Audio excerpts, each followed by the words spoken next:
ಇದು ಪ್ಲಾನ್ ಮಾಡುವಾಗ ಮೂಮೆಂಟ್ ಮಾಡುವಾಗ ಇದು ಯಾರು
ಗುಡ್ ಮಾರ್ನಿಂಗ್.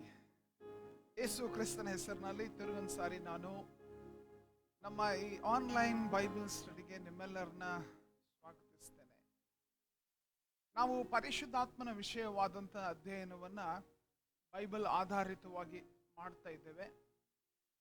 ಪ್ರಿಯರೇ, ಯೇಸು ಸ್ವಾಮಿ ಬಹಳ ಸ್ಪಷ್ಟವಾಗಿ ತನ್ನ ಶಿಷ್ಯರಿಗೆ ಹೇಳಿದ್ದು, ಪರಲೋಕಕ್ಕೆ ಆತನು ಎತ್ತಲ್ಪಡುವುದಕ್ಕಿಂತ ಮೊದಲು ಬಹಳ ಸ್ಪಷ್ಟವಾಗಿ ಹೇಳಿದ್ದು, ನೀವು ಪರಿಶುದ್ಧಾತ್ಮ ಭರಿತರಾಗಬೇಕು, ಪರಿಶುದ್ಧಾತ್ಮನಿಂದ ನಡೆಸಲ್ಪಡಬೇಕು. ಆತನು ತಿರುಗಿ ತಿರುಗಿ ಅನೇಕ ಸಾರಿ ಆತನು ಇನ್ನೊಬ್ಬ ಸಹಾಯಕನ ಕುರಿತು, ಆತನ ಬದಲಾಗಿ ಇರುವ ಆ ಇನ್ನೊಬ್ಬ ಸಹಾಯಕನ ಕುರಿತು ಹೇಳಿರುವಂಥ ವಾಕ್ಯಗಳನ್ನು ನಾವು ಸತ್ಯವೇದದಲ್ಲಿ ಬೈಬಲ್ನಲ್ಲಿ ನೋಡಿದ್ದೇವೆ.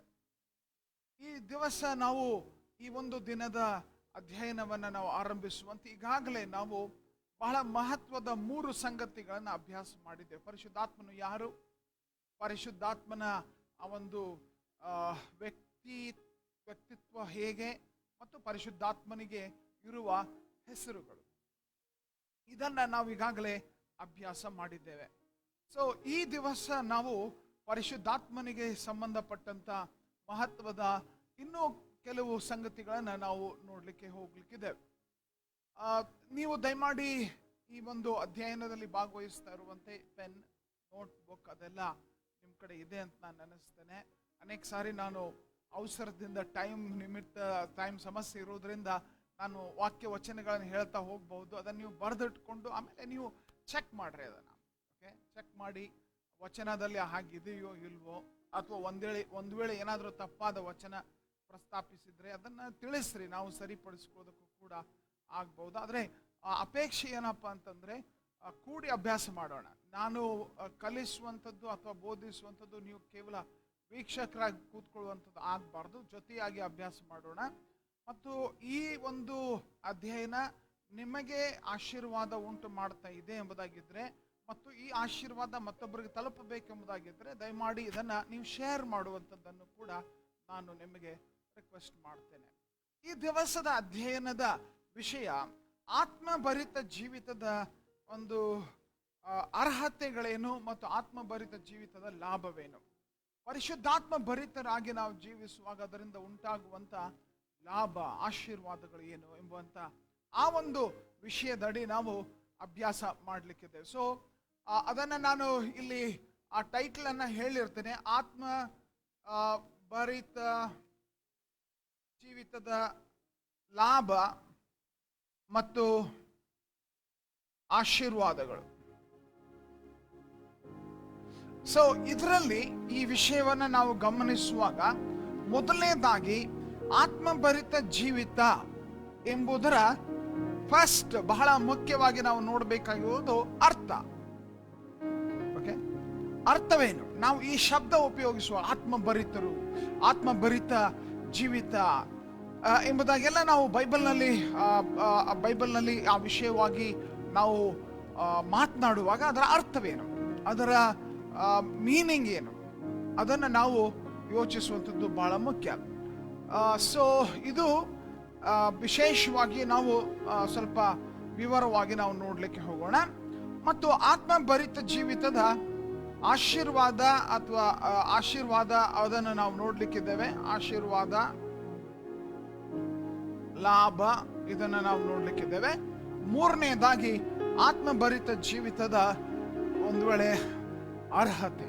ಆ ಆತ್ಮಭರಿತ ಜೀವಿತ ನಂಗೆ ಬೇಕಪ್ಪ, ಈ ರೀತಿಯಾದಂಥ ಆಶೀರ್ವಾದ ಅದರಲ್ಲಿ ಇದೆ ಎಂಬುದಾಗಿದ್ರೆ, ನಾನು ಆತ್ಮಭರಿತನಾಗಿ ಜೀವಿಸುವುದರಿಂದ ನನಗೆ ಇಷ್ಟೊಂದು ಆಶೀರ್ವಾದ ಇದೆ ಎಂಬುದಾಗಿದ್ರೆ, ಅದನ್ನು ನಾನು ಪಡ್ಕೊಳ್ಬೇಕಾದ್ರೆ ಏನಾಗಬೇಕು, ನನ್ನಲ್ಲಿ ಏನಿರಬೇಕು ಅನ್ನುವಂಥದ್ದನ್ನು ನಾನು ಅವುಗಳನ್ನು ಅರ್ಹತೆ ಅಥವಾ ಯೋಗ್ಯತೆ ಏನು, ಓಕೆ, ಎಲಿಜಿಬಿಲಿಟಿ, ಓಕೆ, ಏನು ಎಂಬುದಾಗಿ. So we are going to be looking at the benefits and the blessings of a spirit-filled life. Okay, benefits and blessings of the spirit-filled life, in the spirit life. Okay, other the artha meaning we are going to look at, and what's going to be the blessings and the benefits of it, and then what is the eligibility or prerequisite or the qualifications for this kind of an experience that we should be having. Okay, ಇದನ್ನ ನಾವು ಈ ದಿವಸ ಅಭ್ಯಾಸ ಮಾಡಲಿಕ್ಕಿದ್ದೇವೆ. So ವಿಶೇಷವಾಗಿ ಈ ದಿವಸ ಮೊದಲನೇದಾಗಿ ಆತ್ಮಭರಿತ ಜೀವಿತ ಎಂಬುದಾಗಿ ನಾವು ಹೇಳುವಾಗ ಅರ್ಥವೇನು, ಓಕೆ, ಇದರ ಅರ್ಥವೇನು? ಅನೇಕ ಸಾರಿ ಈ ಶಬ್ದ ನಾವು ಉಪಯೋಗಿಸ್ತೇವೆ. ಓಕೆ, ಆತ್ಮಭರಿತರು ಅಥವಾ ಪರಿಶುದ್ಧಾತ್ಮ ಭರಿತರು ಅಂತ ಹೇಳಿ ಈ ಶಬ್ದ ಉಪಯೋಗಿಸುವಾಗ ವಾಟ್ ಡು ವಿ ಮೀನ್? ಕೆಲವೊಂದು ಸಾರಿ ನಾವು ಈ ಮಾತನ್ನು ಹೇಳುವಂಥದ್ದುಂಟು. ಏನಂದ್ರೆ ಮೆಸೇಜ್ ಫುಲ್ ಭಾರಿ ಅನಾಯಿಂಟಿಂಗ್ ಇತ್ತು, ಅಥವಾ ಅಭಿಷೇಕ ಇತ್ತು, ಪವರ್ಫುಲ್ ಇತ್ತು. ಅಥವಾ ಕೆಲವೊಂದು ಸಾರಿ ಈ ಮಾತು ಹೇಳುವಂಥದ್ದಿದೆ, ಅಷ್ಟೇನು ಅಭಿಷೇಕ ಇರಲಿಲ್ಲ, ಅನಾಯಿಂಟಿಂಗ್ ಇರಲಿಲ್ಲ, ಬಲ ಇರಲಿಲ್ಲ.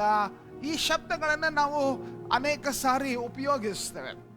ಓಕೆ, ಏನು ಅನಾಯಿಂಟೆಡ್ ಸ್ಪೀಕರ್ ಅಂತ ಮಾತಾಡ್ತೇವೆ, ಬಹಳ ಅಭಿಷೇಕ್ತ ಬೋಧಕರು ಅಂತ ಮಾತಾಡ್ತೇವೆ, ಅಭಿಷೇಕವಿತ್ತು ಅಂತ ಹೇಳ್ತೇವೆ, ಅಭಿಷೇಕ ಇರಲಿಲ್ಲ ಅಂತಾನೂ ಮಾತಾಡ್ತೇವೆ. ನಾವು ಆ ಶಬ್ದಗಳನ್ನು ಉಪಯೋಗಿಸುವಾಗ ಆ ಅರ್ಥವೇನು ಬಹಳ ಇಂಪಾರ್ಟೆಂಟ್. ನಾವು ಅದರ ಅರ್ಥ ಯೋಚಿಸ್ಬೇಕು. ಅನೇಕರಿಗೆ ಅದರ ಅರ್ಥನೇ ಗೊತ್ತಿಲ್ಲ. ಸುಮ್ಮನೆ ನಾವು ಆ ಅರ್ಥವಿಲ್ಲದೆ ಮಾತನಾಡುವಂಥದ್ದು ಅನೇಕ ಸಾರಿ ವ್ಯರ್ಥ ಚರ್ಚೆ ಆಗ್ತದೆ.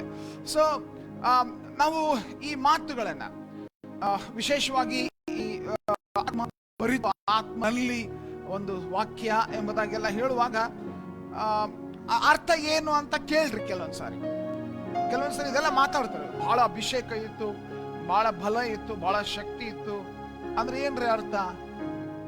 What is the meaning of that? ಆ ಶಬ್ದ ಉಪಯೋಗಿಸುವಾಗ what is the meaning of that ಅಂತ ಕೇಳಿದ್ರೆ ಗೊತ್ತಿಲ್ಲ. ಓಕೆ, ಅರ್ಥವೇನು ಹಾಗಾದ್ರೆ ಈ ಶಬ್ದ ಉಪಯೋಗಿಸುವಾಗ? ಅನಾಯಿಂಟಿಂಗ್, ಅಭಿಷೇಕ, ಬಲ, ಶಕ್ತಿ ಅಂತ ಈ ಒಂದು ಮಾತುಗಳನ್ನು ಉಪಯೋಗಿಸುವಾಗ ಅರ್ಥವೇನು ಎಂಬುದನ್ನು ನಾವು ಗಂಭೀರವಾಗಿ ಯೋಚಿಸಬೇಕು. ವಿಶೇಷವಾಗಿ ನಾವು ಬೈಬಲ್ನಲ್ಲಿ ಓದುವಾಗ ಹೊಸ ಒಡಂಬಡಿಕೆಯಲ್ಲಿ ನಾವು ಈ ಶಬ್ದ ತಿರುಗಿ ಪುನರಾವರ್ತಿಸುವಂಥದ್ದನ್ನು ನೋಡ್ತೇವೆ. ಆತ್ಮನಲ್ಲಿ, ಪರಿಶುದ್ಧಾತ್ಮನಲ್ಲಿ, ಆತ್ಮನ ಮುಖಾಂತರ ಈ ಶಬ್ದಗಳು ಉಪಯೋಗಿಸಲ್ಪಡುವಂಥದ್ದನ್ನು ನಾವು ನೋಡ್ಲಿಕ್ಕಿದ್ದೇವೆ. ಇನ್ಫ್ಯಾಕ್ಟ್ ಸ್ವಲ್ಪ ವಿವರವಾಗಿ ನಾವು ನೋಡ್ಲಿಕ್ಕಿದ್ದೇವೆ.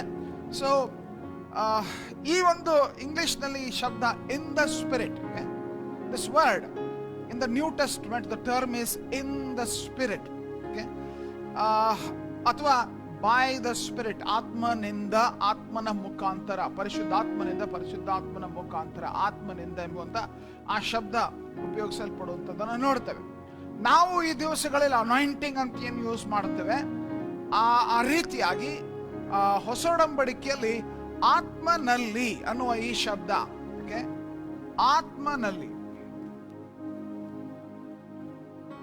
ಪರಿಶುದ್ಧ ಆತ್ಮನಲ್ಲಿ ಅಥವಾ ಪರಿಶುದ್ಧ ಆತ್ಮನಿಂದ, ಓಕೆ, ಈ ಶಬ್ದ ಹೊಸ ಒಡಂಬಡಿಕೆಯಲ್ಲಿಯೇ ಹೊಸ ಒಡಂಬಡಿಕೆಯಲ್ಲಿ ಪತ್ರಿಕೆಗಳ ಮುಖಾಂತರ, ಪತ್ರಿಕೆಗಳ ಆಧಾರವಾಗಿ ನಾವು ಎಣಿಸಿದರೆ ಹೊಸ ಒಡಂಬಡಿಕೆಯಲ್ಲಿ ಕೇವಲ ಗಮನಿಸಿದ್ರೆ ನಾನು ಹೇಳ್ತಾ ಇರುವಂಥದ್ದು, ಹೊಸ ಒಡಂಬಡಿಕೆಯಲ್ಲಿ ವಿಶೇಷವಾಗಿ ದೇವರ ಆತ್ಮನಿಗೆ ಸಂಬಂಧಪಟ್ಟಂತೆ ಇದು 29 ಸಾರಿ ಉಪಯೋಗಿಸಲ್ಪಟ್ಟಿದೆ. 29 ಟೈಮ್ಸ್ ಆತ್ಮನಲ್ಲಿ, ಆತ್ಮನಿಂದ, ಆತ್ಮನಲ್ಲಿ, ಆತ್ಮನಿಂದ ಎಂಬುವಂಥ ಶಬ್ದಗಳು. ಇನ್ಫ್ಯಾಕ್ಟ್ ನೀವು ಬೈಬಲ್ನಲ್ಲಿ ಓದುವಾಗ ಅದನ್ನು ಅಂಡರ್ಲೈನ್ ಮಾಡ್ತಾ ಇದ್ರೆ ಬಹಳ ಯೂಸ್ಫುಲ್ ಆಗ್ತದೆ, ನಿಮಗೆ ಗೊತ್ತಾಗ್ತದೆ ಇದರ ಮಹತ್ವ ಏನೆಂಬುದಾಗಿ. ಓಕೆ, ನಾವು ಇದರಲ್ಲಿ ಮುಖ್ಯವಾಗಿ ನಾವು ಅರ್ಥ ಎಂಬುದಾಗಿ ಯೋಚಿಸುವಾಗ ಪರಿಶುದ್ಧಾತ್ಮನಲ್ಲಿ, ಪರಿಶುದ್ಧಾತ್ಮನ ಆತ್ಮನಿಂದ ಅಂತ ಹೇಳುವಾಗ ನಾವು ಬಹಳ ಸ್ಪಷ್ಟವಾಗಿ ಪರಿಶುದ್ಧ ಆತ್ಮನ ಸಂಬಂಧದೊಂದಿಗೆ ಅಂತ ಅರ್ಥ. ಒಂದು ಬಹಳ ಸರಳವಾದ ಅರ್ಥ ಅಂತಂದ್ರೆ ಆತ್ಮನ ಸಂಬಂಧ. ಓಕೆ, ಆತ್ಮನ ಸಂಬಂಧ ಆತ್ಮನಲ್ಲಿ ಅಂತ ಹೇಳಿದ್ರೆ ಅದು ಆತ್ಮನಿಗೂ ನಿನಗೂ ಅಥವಾ ಆ ಒಂದು ಈ ಎರಡು ವಿಷಯಗಳಿಗೂ ಸಂಬಂಧ, ಆತ್ಮನಲ್ಲಿ ಆತ್ಮನ ಸಂಬಂಧವಿರುವಂತ ವಿಷಯವನ್ನ ಇದು ತಿಳಿಸ್ತದೆ. ಅದ್ರ ಜೊತೆಗೆ ಸಂಬಂಧ ಅಷ್ಟೇ ಅಲ್ಲ, ಆತ್ಮನ, ಪರಿಶುದ್ಧಾತ್ಮನ ಪ್ರಭಾವ, ಪರಿಶುದ್ಧಾತ್ಮನ ಸ್ವಾಧೀನ ಮತ್ತು ಪರಿಶುದ್ಧಾತ್ಮನ ಮಾರ್ಗದರ್ಶನ, ಇವುಗಳನ್ನು ಕೂಡ ಈ ಶಬ್ದ ಇದರ ಅರ್ಥದಲ್ಲಿ ನಾವು ನೋಡ್ತೇವೆ. ಓಕೆ, ಸಂಬಂಧ, ಅದರ ಜೊತೆಗೆ ಮಾರ್ಗದರ್ಶನ, ಓಕೆ, ಅದರ ಜೊತೆಗೆ ಮಾರ್ಗದರ್ಶನ ಅಷ್ಟೇ ಅಲ್ಲ, ಆ ಪರಿಶುದ್ಧಾತ್ಮನ ಸ್ವಾಧೀನ, ಓಕೆ, ಸ್ವಾಧೀನ, ಈ ಎಲ್ಲ ವಿಷಯಗಳು, ಪರಿಶುದ್ಧಾತ್ಮನ ಒಂದು ಅಭಿಷೇಕ ಅಥವಾ ಪರಿಶುದ್ಧಾತ್ಮನ ಒಂದು ವೇಳೆ ಅನಾಯಿಂಟಿಂಗ್ ಅನ್ನುವಂಥ ಈ ಶಬ್ದಗಳನ್ನ ನಾವೆಲ್ಲ ಉಪಯೋಗಿಸುವಾಗ ಪರಿಶುದ್ಧಾತ್ಮನ ಮಾರ್ಗದರ್ಶನ, ಪರಿಶುದ್ಧಾತ್ಮನ ಪ್ರಭಾವ, ಇದೆಲ್ಲ ಅದನ್ನ ಒಳಗೊಂಡಿರುವಂಥದ್ದು ಎಂಬುದನ್ನ ನಾವು ಗುರುತಿಸಬಹುದು. ಪ್ರಭಾವ, ಓಕೆ, ಪರಿಶುದ್ಧಾತ್ಮನ ಪ್ರಭಾವದಿಂದ, ಪರಿಶುದ್ಧಾತ್ಮನೊಂದಿಗೆ ಸಂಬಂಧದಿಂದ ನಡೆಯುವಾಗ ಆ ಸಮಯದಲ್ಲಿ ಆತ್ಮನಲ್ಲಿ, ಆತ್ಮನಿಂದ ಅನ್ನುವಂಥ ಈ ಶಬ್ದ ನಾವು ಬೈಬಲ್ನಲ್ಲಿ ಉಪಯೋಗಿಸಲ್ಪಡುವಂಥದ್ದನ್ನು ನೋಡ್ತೇವೆ. ಬೈಬಲ್ನಲ್ಲಿ ಆ ಶಬ್ದ ಉಪಯೋಗಿಸಲ್ಪಡುವ ಪರಿಶುದ್ಧಾತ್ಮನಿಂದ, ಪರಿಶುದ್ಧಾತ್ಮನಲ್ಲಿ ಎಂಬುದಾಗಿ ಹೇಳುವಾಗ ಅದರ ಅರ್ಥ ಅದು ಪರಿಶುದ್ಧಾತ್ಮನ ಸಂಬಂಧದೊಂದಿಗೆ, ಪರಿಶುದ್ಧಾತ್ಮನ ಪ್ರಭಾವದಿಂದ, ಪರಿಶುದ್ಧಾತ್ಮನ ಸ್ವಾಧೀನದಲ್ಲಿ, ಪರಿಶುದ್ಧಾತ್ಮನ ಮಾರ್ಗದರ್ಶನದಲ್ಲಿ ಎಂಬುವಂಥದ್ದನ್ನು ನಾವು ಗ್ರಹಿಸಬೇಕು, ಅರ್ಥ ಮಾಡಿಕೊಳ್ಬೇಕು ಅದನ್ನ. ಯಾಕಂದ್ರೆ ಈ word in the spirit, in the spirit ಅನ್ನುವಂಥದ್ದು ತಿರುಗಿ ರಿಪೀಟ್ ಆಗ್ತದೆ. ಇನ್ the spirit, by the spirit ಅನ್ನುವಂಥ ಶಬ್ದ ಹೊಸ ಒಡಂಬಡಿಕೆಯಲ್ಲಿ ತಿರುಗಿ ರಿಪೀಟ್ ಆಗ್ತದೆ. ಸೊ ಅದರ ಅರ್ಥವೇನಪ್ಪ ಅಂತಂದ್ರೆ ನಾವು ನೆನ್ಪಿಟ್ಟುಕೊಳ್ಬೇಕು, ಆತ್ಮನ ಸಂಬಂಧದಿಂದ, ಆತ್ಮನ ಮಾರ್ಗದರ್ಶನದಿಂದ, ಆತ್ಮನ ಸ್ವಾಧೀನದಿಂದ, ಆ ಸ್ವಾಧೀನದಲ್ಲಿ ಇರುವುದರಿಂದ ಅಥವಾ ಪರಿಶುದ್ಧಾತ್ಮನ ಪ್ರಭಾವದಿಂದ ಅನ್ನುವಂಥದ್ದನ್ನ ನಾವು ನೆನ್ಪಿಟ್ಕೊಳ್ಬೇಕು. ಅನೇಕರು ಕ್ರಿಸ್ತಿಯ ಜೀವಿತವನ್ನ ಅವರು ಈ ಒಂದು ಏನ್ ಮಾಡ್ತಾರಪ್ಪ ಅಂತಂದ್ರೆ ಗೈಡ್ ಬುಕ್ ಉಪಯೋಗಿಸಿ ಜೀವಿಸ್ತಾರೆ. ಹೌದು, ಬೇಕು ನಮ್ಗೆ ಗೈಡ್ ಬುಕ್, ಬೈಬಲ್ ಬೇಕು. ಬಟ್ ಕರ್ತನು ನಮಗೆ ವಾಗ್ದಾನ ಮಾಡಿರುವಂಥದ್ದು ಪರಿಶುದ್ಧ ಆತ್ಮನನ್ನ. ಆ ಆತ್ಮನು ನಮಗೆ ಮಾರ್ಗದರ್ಶಕನಾಗಿ, ಸಹಾಯಕನಾಗಿ ನಿಮಗೆ ಕಳುಹಿಸಿಕೊಡ್ತಾನಂತ ಯೇಸು ಸ್ವಾಮಿ ಸ್ವತಃ ಹೇಳಿದ್ದು. ಆತನು ಗೈಡ್ ಬುಕ್ ಕಳಿಸಿಕೊಡ್ತೇನೆ ಎಂಬುದಾಗಿ ಹೇಳಲಿಲ್ಲ. ಗೈಡ್ ಬುಕ್ ಹೌದು, ಅದು ಪರಿಶುದ್ಧಾತ್ಮ ಪ್ರೇರಿತವಾದದ್ದು, ದೇವರ ವಾಕ್ಯ ಪರಿಶುದ್ಧಾತ್ಮ ಪ್ರೇರಿತವಾದದ್ದು. ಆದರೆ ಯೇಸು ಸ್ವಾಮಿ ಹೇಳಿದ್ದು ಮಾತ್ರ, ನಾನು ನಿಮಗೆ ಇನ್ನೊಬ್ಬ ಸಹಾಯಕನನ್ನು ಕಳಿಸಿಕೊಡ್ತೇನೆ. ಆ ಸಹಾಯಕನ ಸಂಬಂಧದಿಂದ, ಆ ಸಹಾಯಕನ ಮಾರ್ಗದರ್ಶನದಲ್ಲಿ, ಆ ಸಹಾಯಕನ ಸ್ವಾಧೀನದಲ್ಲಿ, ಆ ಸಹಾಯಕನ ಪ್ರಭಾವದಲ್ಲಿ ನಾವು ಜೀವಿಸುವಂಥದ್ದು ಅಪೇಕ್ಷಿತವಾದದ್ದು. ಸೊ ಇದು ಬಹಳ ವಿಶೇಷವಾದ ಅಂಶ ಪ್ರಿಯರೇ. ಸೊ ಈ ಮಾತು ಹೇಳ್ತಾ ಇರುವಂತೆ ಈ ಅರ್ಥ, ಆತ್ಮನಲ್ಲಿ ಅನ್ನುವಂಥ ಈ ಶಬ್ದದ ಒಂದು ಅರ್ಥವನ್ನ ನಾವು ಯೋಚಿಸುವಾಗ, ಆಗ್ಲೇ ನಾನು ಹೇಳಿದಂತೆ ಮೊದಲನೆಯದಾಗಿ ಆತ್ಮನ ಸಂಬಂಧದೊಂದಿಗೆ ಅಂತ ಹೇಳುವಾಗ, ಆತ್ಮನೊಂದಿಗೆ ಸಂಬಂಧವಿರುವ ಜೀವಿತ, ಆತ್ಮನಲ್ಲಿ ಅಂತ ಹೇಳುವಾಗ ಪರಿಶುದ್ಧ ಆತ್ಮನೊಂದಿಗೆ ಇದು ಪರಿಶುದ್ಧ ಆತ್ಮನೊಂದಿಗೆ ಸಂಬಂಧವಿರುವಂತ ಜೀವಿತ. ಸ್ವಲ್ಪ ಯೋಚಿಸೋಣ ಇದರ ಬಗ್ಗೆ, ಕೆಲವು ವಿಷಯ ಗಮನಿಸಬೇಕು. ಮುಖ್ಯವಾಗಿ ಒಂದು ವಚನ ನೋಡಿಕೊಳ್ಳೋಣ. ನಾವು ರೋಮಾಪುರದವ್ರಿಗೆ ಬರೆದ ಪತ್ರ 8ನೇ ಅಧ್ಯಾಯ 9ನೇ ವಚನ. ಸೊ ನಾವು ಅದನ್ನ ನೋಡುವಾಗ ಗಮನಿಸ್ರಿ, ನಿಮ್ಮಲ್ಲಿ ನಿಜವಾಗಿಯೂ ದೇವರ ಆತ್ಮನು ನೆಲೆಸಿದ್ದರೆ ನೀವು ಶರೀರ ಸ್ವಭಾವಕ್ಕೆ ಅನುಸಾರವಾಗಿ ಜೀವಿಸದೆ ಪವಿತ್ರಾತ್ಮ ಅವರ ಚಿತ್ತಕ್ಕೆ ಅನುಸಾರವಾಗಿ ಜೀವಿಸುತ್ತೀರಿ. ಯಾರಲ್ಲಿ ಕ್ರಿಸ್ತ ಯೇಸುವಿನ ಆತ್ಮ ಇಲ್ಲವೋ ಅವನು ಕ್ರಿಸ್ತ ಯೇಸುವಿಗೆ ಸೇರಿದವನಲ್ಲ. ಇಲ್ಲಿ ಗಮನಿಸ್ರಿ, ದೇವರಾತ್ಮ ನೆಲೆಸಿದ್ದರೆ, ಓಕೆ, ಆ ಶಬ್ದ ನೋಡ್ರಿ, ದೇವರಾತ್ಮ ನೆಲೆಸಿದ್ದರೆ. ಇಲ್ಲಿ ವಿಶೇಷವಾಗಿ ನಾವು ಯೋಚಿಸಬೇಕಾದಂತ ಶಬ್ದ. But you are not in the flesh but in the spirit, if indeed the spirit of God dwells in you. ನಿಮ್ಮಲ್ಲಿ ದೇವರಾತ್ಮ ನೆಲೆಸಿದ್ದರೆ. ಪ್ರಿಯರೇ, ಇಲ್ಲಿ ನೆಲೆಸಿದ್ದರೆ ಅಂತಂದ್ರೆ ಯಾರೋ ನಿಮ್ಮ ಮನೆಗೆ ಬಂದು ನೆಲೆಸಿದಂಗೆ. ಓಕೆ, ನೆಲೆಸಿದ್ದರೆ ಅಂದ್ರೆ ಅದೊಂದು ಸಂಬಂಧದ ಸಂಕೇತ.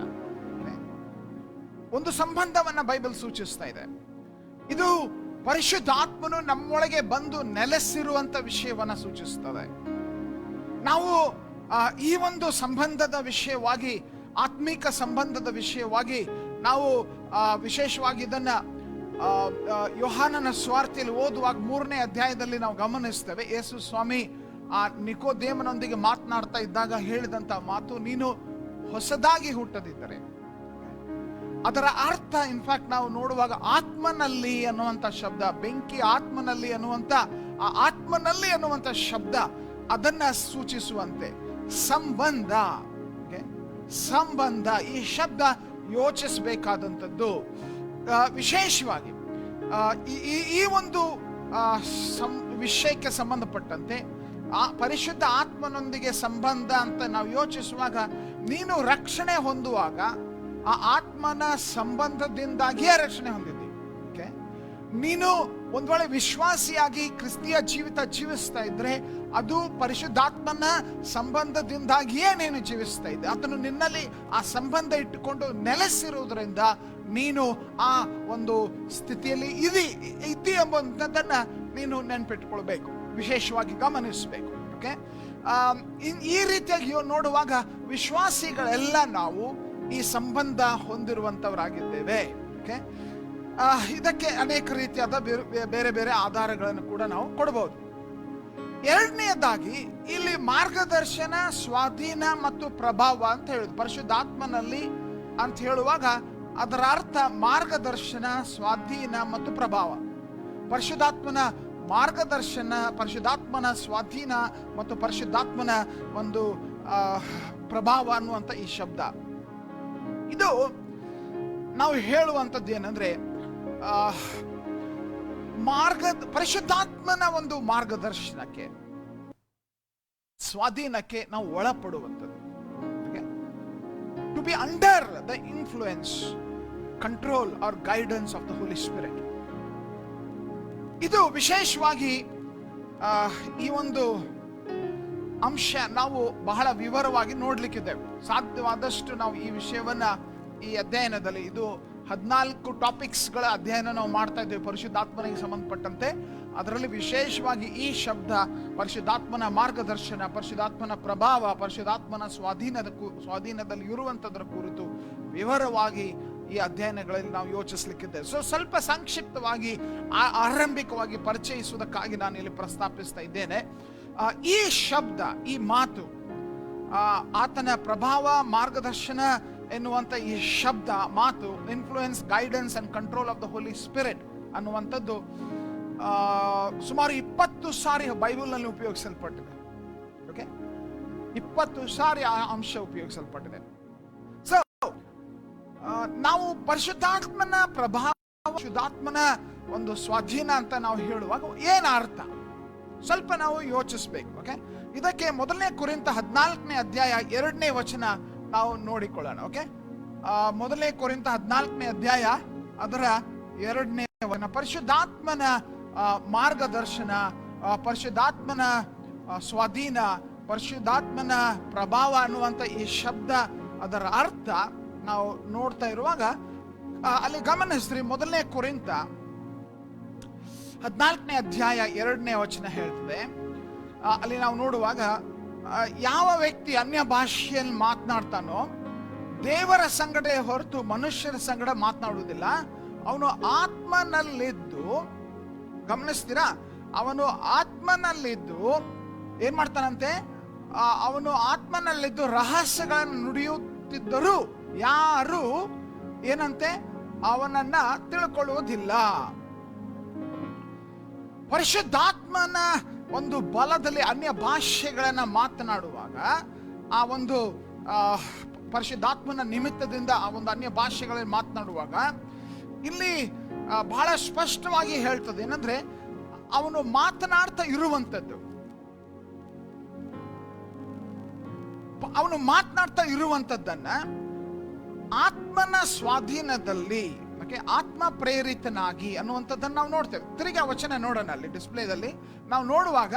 ನೋಡ್ರಿ, ಅನ್ಯ ಭಾಷೆ, ಅದು ಅನ್ಯ ಭಾಷೆಯ ನಾಡುವವನು ದೇವರ ಸಂಗಡಲೇ ಹೊರತು ಮನುಷ್ಯರ ಸಂಗಡ ಮಾತಾಡುವುದಿಲ್ಲ. ಅವನು ಏನ್ ಮಾತಾಡ್ತಾ ಇದ್ದಾನಂತೆ? ಆ ಶಬ್ದ ನೋಡ್ರಿ, ಆತ್ಮನಲ್ಲಿದ್ದು ಅವ್ರು ಮಾತನಾಡ್ತಾ ಇರುವಂಥದ್ದು ಆತ್ಮನಲ್ಲಿದ್ದು ರಹಸ್ಯಗಳನ್ನ ನುಡಿಯುತ್ತಿದ್ದರು.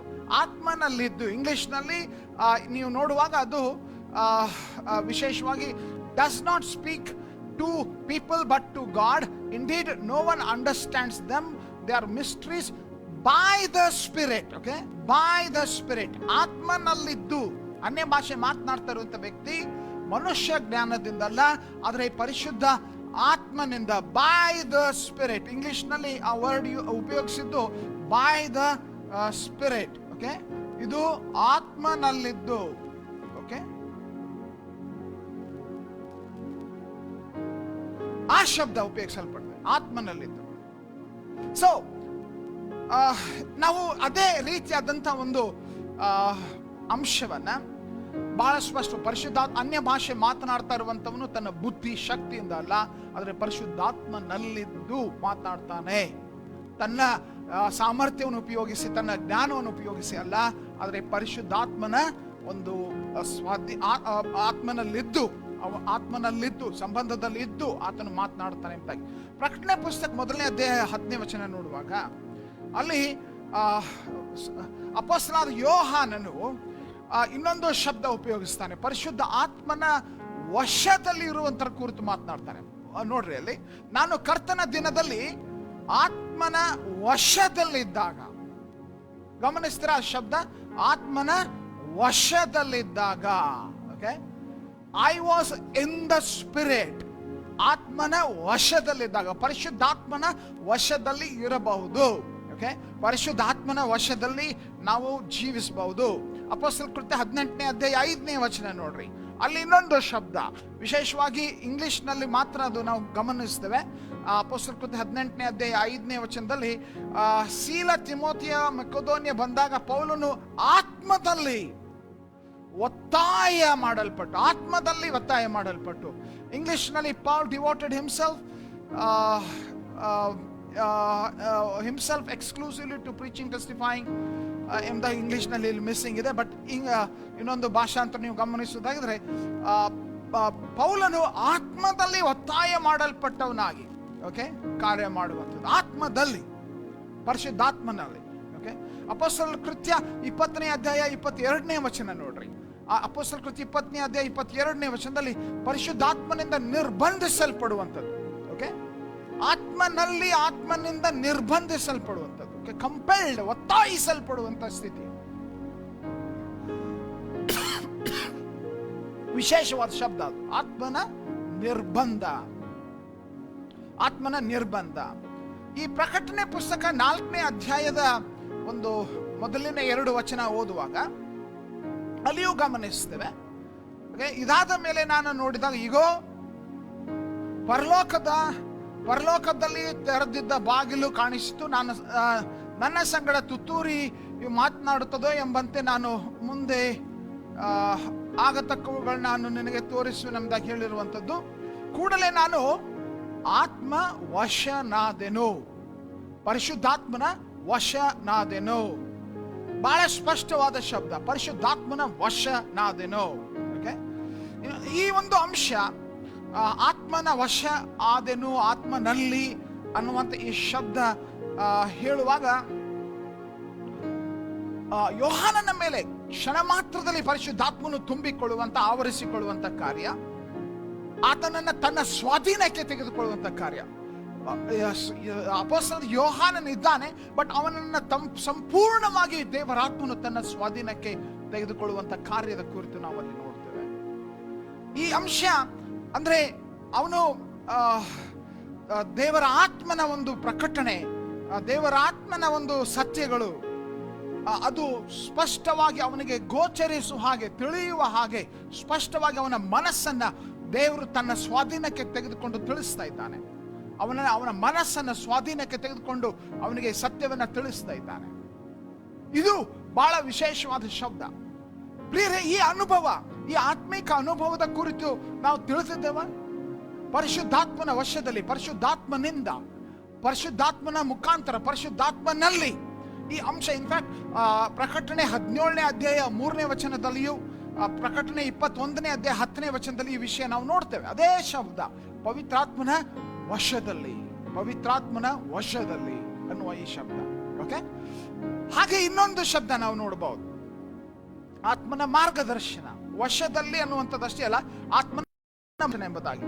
ಲೂಕನ ಸುವಾರ್ತೆ 2ನೇ ಅಧ್ಯಾಯ 25ನೇ ವಚನ ಅಲ್ಲಿ ನಾವು ನೋಡ್ತೇವೆ. ಬಹಳ ಸ್ಪಷ್ಟವಾಗಿ ನಾವು ಗಮನಿಸಬೇಕಾದದ್ದು, ಅಲ್ಲಿ 2ನೇ ಅಧ್ಯಾಯದಲ್ಲಿ ಸಿಮಿಯೋನನ ಕುರಿತು ಪ್ರಸ್ತಾಪವಾಗ್ತದೆ. ಆ ಪ್ರವಾದಿ, ಆ ಹಿರಿಯ ವಯಸ್ಸಿನ ಮನುಷ್ಯ ಯೇಸು ಸ್ವಾಮಿಯನ್ನ ಅಲ್ಲಿ ನೋಡುವಂತ ಸಮಯದಲ್ಲಿ ಸಿಮಿಯೋನನೆಂಬ ಹೆಸರುಳ್ಳ ಒಬ್ಬ ಮನುಷ್ಯನ ವಾಕ್ಯ ನೋಡೋಣ. ಮನುಷ್ಯನು ಯೆರೂಸಲೇಮಿನಲ್ಲಿದ್ದನು, ಇವನು ನೀತಿವಂತನು ಭಕ್ತನು ಆಗಿದ್ದು ಇಸ್ರಾಯೇಲ್ಯರ ಆದರಣೆಗಾಗಿ ಕಾಯುತ್ತಿದ್ದನು, ಇವನ ಮೇಲೆ ಪವಿತ್ರಾತ್ಮನು ಇದ್ದನು ಅಂತಿದೆ. ನೀವು ಇನ್ನೊಂದು ಭಾಷಾಂತರ ನೋಡುವಾಗ ಅಲ್ಲಿ ಪವಿತ್ರಾತ್ಮ ಪ್ರೇರಿತನಾಗಿ ಅನ್ನುವ ಶಬ್ದ ಉಪಯೋಗಿಸಲ್ಪಟ್ಟಿದೆ. ಓಕೆ, ಕನ್ನಡದ ಇನ್ನೊಂದು ಭಾಷಾಂತರದಲ್ಲಿ ಪವಿತ್ರಾತ್ಮ ಪ್ರೇರಿತನಾಗಿ ಅಂದ್ರೆ ಪವಿತ್ರಾತ್ಮನಿಂದ ನಡೆಸಲ್ಪಡುವನಾಗಿ, ಮಾರ್ಗದರ್ಶಿಸಲ್ಪಡುವನಾಗಿ. ಲೂಕನ ಸುವಾರ್ತೆ 4ನೇ ಅಧ್ಯಾಯ 1ನೇ ವಚನ ಅಲ್ಲಿ ನೋಡ್ರಿ, ಯೇಸು ಸ್ವಾಮಿ, ಯೇಸು ಕ್ರಿಸ್ತನು ಪರಿಶುದ್ಧಾತ್ಮನಿಂದ ತುಂಬಿದವನಾಗಿ, ಪರಿಶುದ್ಧಾತ್ಮ ಭರಿತನಾಗಿ ಆತನು ಬೇರೆ ಬೇರೆ ಸ್ಥಳಗಳಿಗೆ ಹೋಗಿರುವಂತ ವಿಷಯವಾಗಿ ನಾವಲ್ಲಿ ನೋಡ್ತೇವೆ. ಯೋರ್ದನ್ನಿಂದ ಹಿಂತಿರುಗಿ ಬಂದು ಆತ್ಮನಿಂದ ಅಡವಿಯೊಳಕ್ಕೆ ನಡೆಸಲ್ಪಟ್ಟದ್ದು. ಪರಿಶುದ್ಧಾತ್ಮನು ನಡೆಸ್ತಾನೆ, ಪರಿಶುದ್ಧಾತ್ಮನು ವಶಕ್ಕೆ ತೆಗೆದುಕೊಳ್ತಾನೆ, ಪರಿಶುದ್ಧಾತ್ಮನು ಮಾರ್ಗದರ್ಶಿಸ್ತಾನೆ. ರೋಮ 8:14 ಆ ವಚನ ಗಮನಿಸಿರಿ. ಅಲ್ಲಿ ದೇವರ ಆತ್ಮನಿಂದ ಯಾರು ನಡೆಸಲ್ಪಡುತ್ತಾರೋ, ಓಕೆ, ನಡೆಸಲ್ಪಡುತ್ತಾರ. ನೀವು ಸ್ಕೂಲ್ಗೆ ಹೋಗ್ತಾ ಇದ್ದಾಗ ಒಂದ್ ವೇಳೆ ನಿಮ್ಮ ತಂದೆ ತಾಯಿಗಳು ಕೈ ಹಿಡಿದು ನಡೆಸ್ಕೊಂಡು ಹೋಗ್ತಾ ಇದ್ರೆ ನಾವು ಹಾಗೆ ಪವಿತ್ರಾತ್ಮನಿಂದ ನಡೆಸಲ್ಪಡುತ್ತಾರೋ. ಶಬ್ದ ಬಹಳ ವಿಶೇಷವಾದದ್ದು, ಬಹಳ ಇಂಪಾರ್ಟೆಂಟ್. ಆ ಕಾರ್ಯ ಪರಿಶುದ್ಧಾತ್ಮನು ಅಪೊಸ್ತಲರ ಕೃತ್ಯದಲ್ಲಿ ಅಷ್ಟೇ ಅಲ್ಲ, ಹೊಸ ಒಡಂಬಡಿಕೆಯ ಸಭೆಯಲ್ಲಿ ಆತನು ಮಾಡಿದನು, ಆತನು ನಡೆಸಿದನು, ಆತನು ಮಾರ್ಗದರ್ಶಿಸಿದನು, ಆತನು ವಶಕ್ಕೆ ತೆಗೆದುಕೊಂಡನು, ಆತನು ಸಂಬಂಧದಲ್ಲಿ ಇಟ್ಟುಕೊಂಡನು. ಪ್ರಿಯರೇ, ಯೋಚಿಸ್ತೀರಿ, ಇದೆಲ್ಲ ಬೈಬಲ್ನಲ್ಲಿ ಇರುವಂತ ವಚನಗಳು. ಅಂದ್ರೆ ಪರಿಶುದ್ಧಾತ್ಮನ ನಾಯಕತ್ವಕ್ಕೆ ಒಳಪಡುವಂಥದ್ದು. ಅನೇಕರು ತಮ್ಮ ಬುದ್ಧಿಗೆ ಒಳಪಡ್ತಾರೆ, ತಮ್ಮ ಅನುಭವಕ್ಕೆ ಒಳಪಡ್ತಾರೆ, ತಮ್ಮ ಜ್ಞಾನಕ್ಕೆ ಒಳಪಡ್ತಾರೆ. ಆದರೆ ಪರಿಶುದ್ಧಾತ್ಮನಲ್ಲಿ, ಪರಿಶುದ್ಧಾತ್ಮನಿಂದ ಅನ್ನುವ ಈ ಶಬ್ದ ಉಪಯೋಗಿಸಲ್ಪಡುವಾಗ ನಾವು ಪರಿಶುದ್ಧಾತ್ಮನಿಗೆ ಅಧೀನರಾಗಿ ಆತನ ನಾಯಕತ್ವಕ್ಕೆ ಒಳಪಟ್ಟು ಜೀವಿಸುವಂತ ವಿಷಯವಾಗಿ ನಾವು ಗಮನಿಸಬೇಕು. ಸೊ ಈ ಪರಿಶುದ್ಧಾತ್ಮನಲ್ಲಿ ಎಂಬುದಾಗಿ, ಪರಿಶುದ್ಧಾತ್ಮನ ವಶದಲ್ಲಿ ಎಂಬುದಾಗಿ ಹೇಳುವಾಗ ಇದು ಒಂದೇ ತರ ಇರುವುದಿಲ್ಲ. ಓಕೆ, ಆತನು ನಡೆಸುವಂತ ವಿಧಾನ, ಆತನ ಪ್ರೇರಣೆ, ಆತನ ಮಾರ್ಗದರ್ಶನ, ಆತನ ಪ್ರಭಾವ ಒಂದೇ ತರ ಇರುವುದಿಲ್ಲ. ಒಬ್ಬೊಬ್ಬರಿಗೆ ಒಂದೊಂದು ತರ ಆತನು ನಡೆಸುವಂಥದ್ದುಂಟು. ದೇವರು ಪ್ರತಿಯೊಬ್ಬರಿಗೂ ವಿಶಿಷ್ಟವಾಗಿ ನಡೆಸ್ತಾನೆ. ಓಕೆ, ನಾವು ಅದಕ್ಕಾಗಿ ಇಲ್ಲ ದೇವರೇ ನೀನು ಹೀಗೆ ಅವ್ರಿಗೆ ಹೀಗೆ ನಡೆಸಿದಿ, ನನಗೂ ಹಾಗೆ ನಡೆಸು ಅಂತ ಹೇಳಲಿಕ್ಕೆ ಸಾಧ್ಯವಿಲ್ಲ. ದೇವರು ನಮ್ಮೊಬ್ಬೊಬ್ಬರನ್ನ ವಿಧ ವಿಧವಾಗಿ ನಡೆಸ್ತಾನೆ, ವಿಧ ವಿಧವಾಗಿ ಮಾರ್ಗದರ್ಶಿಸ್ತಾನೆ. ಮತ್ತು ದೇವರ ಆತ್ಮನಿಂದ ನಡೆಸಲ್ಪಡುವಂಥದ್ದು ಎಂಥ ಶ್ರೇಷ್ಠವಾದ ಭಾಗ್ಯ ಪ್ರಿಯರೇ.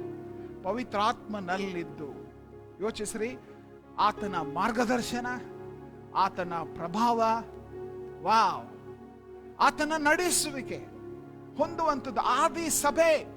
ಆದಿ ಸಭೆಗೆ ಯಾರೋ ಒಬ್ಬ ಅನುಭವಸ್ಥರು, ಜ್ಞಾನವುಳ್ಳವರು, ಪಂಡಿತರು, ಜ್ಞಾನಿಗಳು ಅವ್ರಿಗೆ ಹೀಗ್ ಮಾಡ್ರಿ ಹಾಗ್ ಮಾಡ್ರಿ ಎಂದಾಗ ಹೇಳಿದ್ದಲ್ಲ. ಅದೇ ಪರಿಶುದ್ಧಾತ್ಮನು ಈಗಲೂ ಕಾರ್ಯ ಮಾಡುವ ಆತನಾಗಿದ್ದಾನೆ. ಆತನು ಈಗಲೂ ವಶಕ್ಕೆ ತೆಗೆದುಕೊಂಡು, ಈಗಲೂ ಪ್ರೇರೇಪಿಸುತ್ತಾ, ಈಗಲೂ ಮಾರ್ಗದರ್ಶಿಸುತ್ತಾ, ನಡೆಸುತ್ತಾ ಇರುವ ಮತ್ತು ಸಂಬಂಧ ಹೊಂದಿರುವಂತಹ ಪರಿಶುದ್ಧ ಆತ್ಮನು ಈಗ ಸಕ್ರಿಯವಾಗಿದ್ದಾನೆ, ಆಕ್ಟಿವ್ ಆಗಿದ್ದಾನೆ. Is very active. Holy Spirit is active,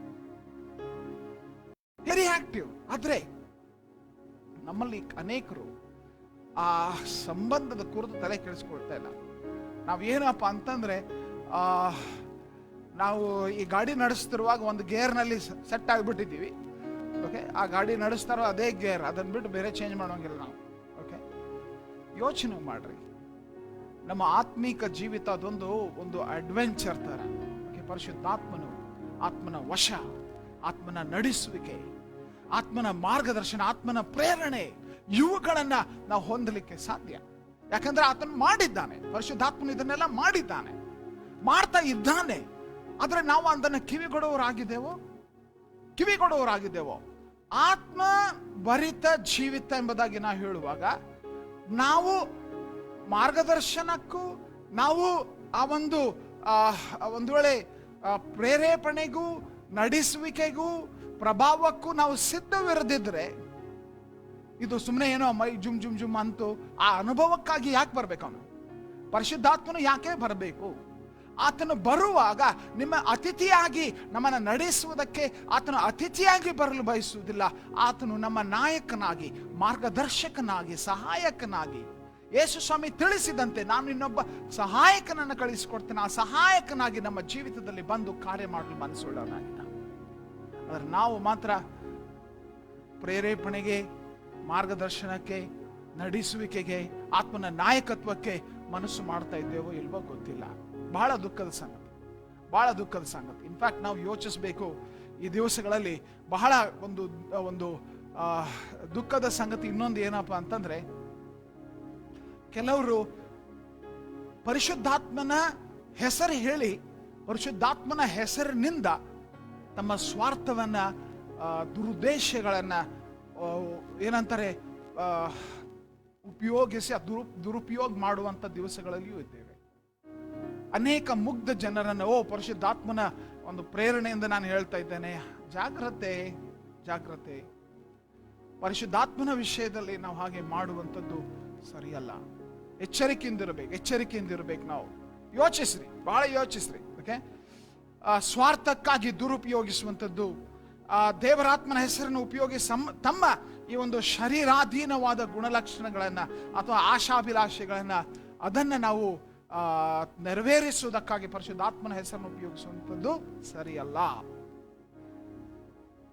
ಯಾಕಂದ್ರೆ ಪರಿಶುದ್ಧಾತ್ಮನು, ಆತನು ನಮ್ಮನ್ನು ನಡೆಸುವುದಕ್ಕಾಗಿದ್ದಾನೆ, ಮಾರ್ಗದರ್ಶಿಸುವುದಕ್ಕಿದ್ದಾನೆ, ಪ್ರಭಾವ ಬೀರುವುದಕ್ಕಾಗಿ ನಮ್ಮಲ್ಲಿದ್ದಾನೆ. ಆ ಹೆಸರನ್ನ ನಾವು ಒಂದು ವೇಳೆ ಸ್ವಾರ್ಥ ಆಧಾರಿತವಾಗಿ ಉಪಯೋಗಿಸುವುದಾಗಿದ್ದಲ್ಲಿ ಅದು ಸರಿ ಅಲ್ಲ. ಈಗ ಎರಡನೇ ವಿಷಯಕ್ಕೆ ನಾವು ಹೋಗೋಣ.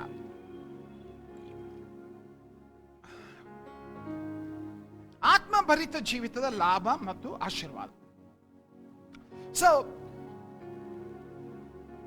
ಆತ್ಮಭರಿತ ಜೀವಿತದ ಶ್ರೇಷ್ಠವಾದ ಆಶೀರ್ವಾದಗಳು, ಆಶೀರ್ವಾದ ಭರಿತ ಜೀವಿತ. ಪ್ರಿಯರೇ, ನಾವು ಆತ್ಮನ ಸ್ವಾಧೀನದಲ್ಲಿ ಜೀವಿಸುವಾಗ ಅನೇಕ ಆಶೀರ್ವಾದಗಳು ನಾವು ಕಾಣ್ತೇವೆ.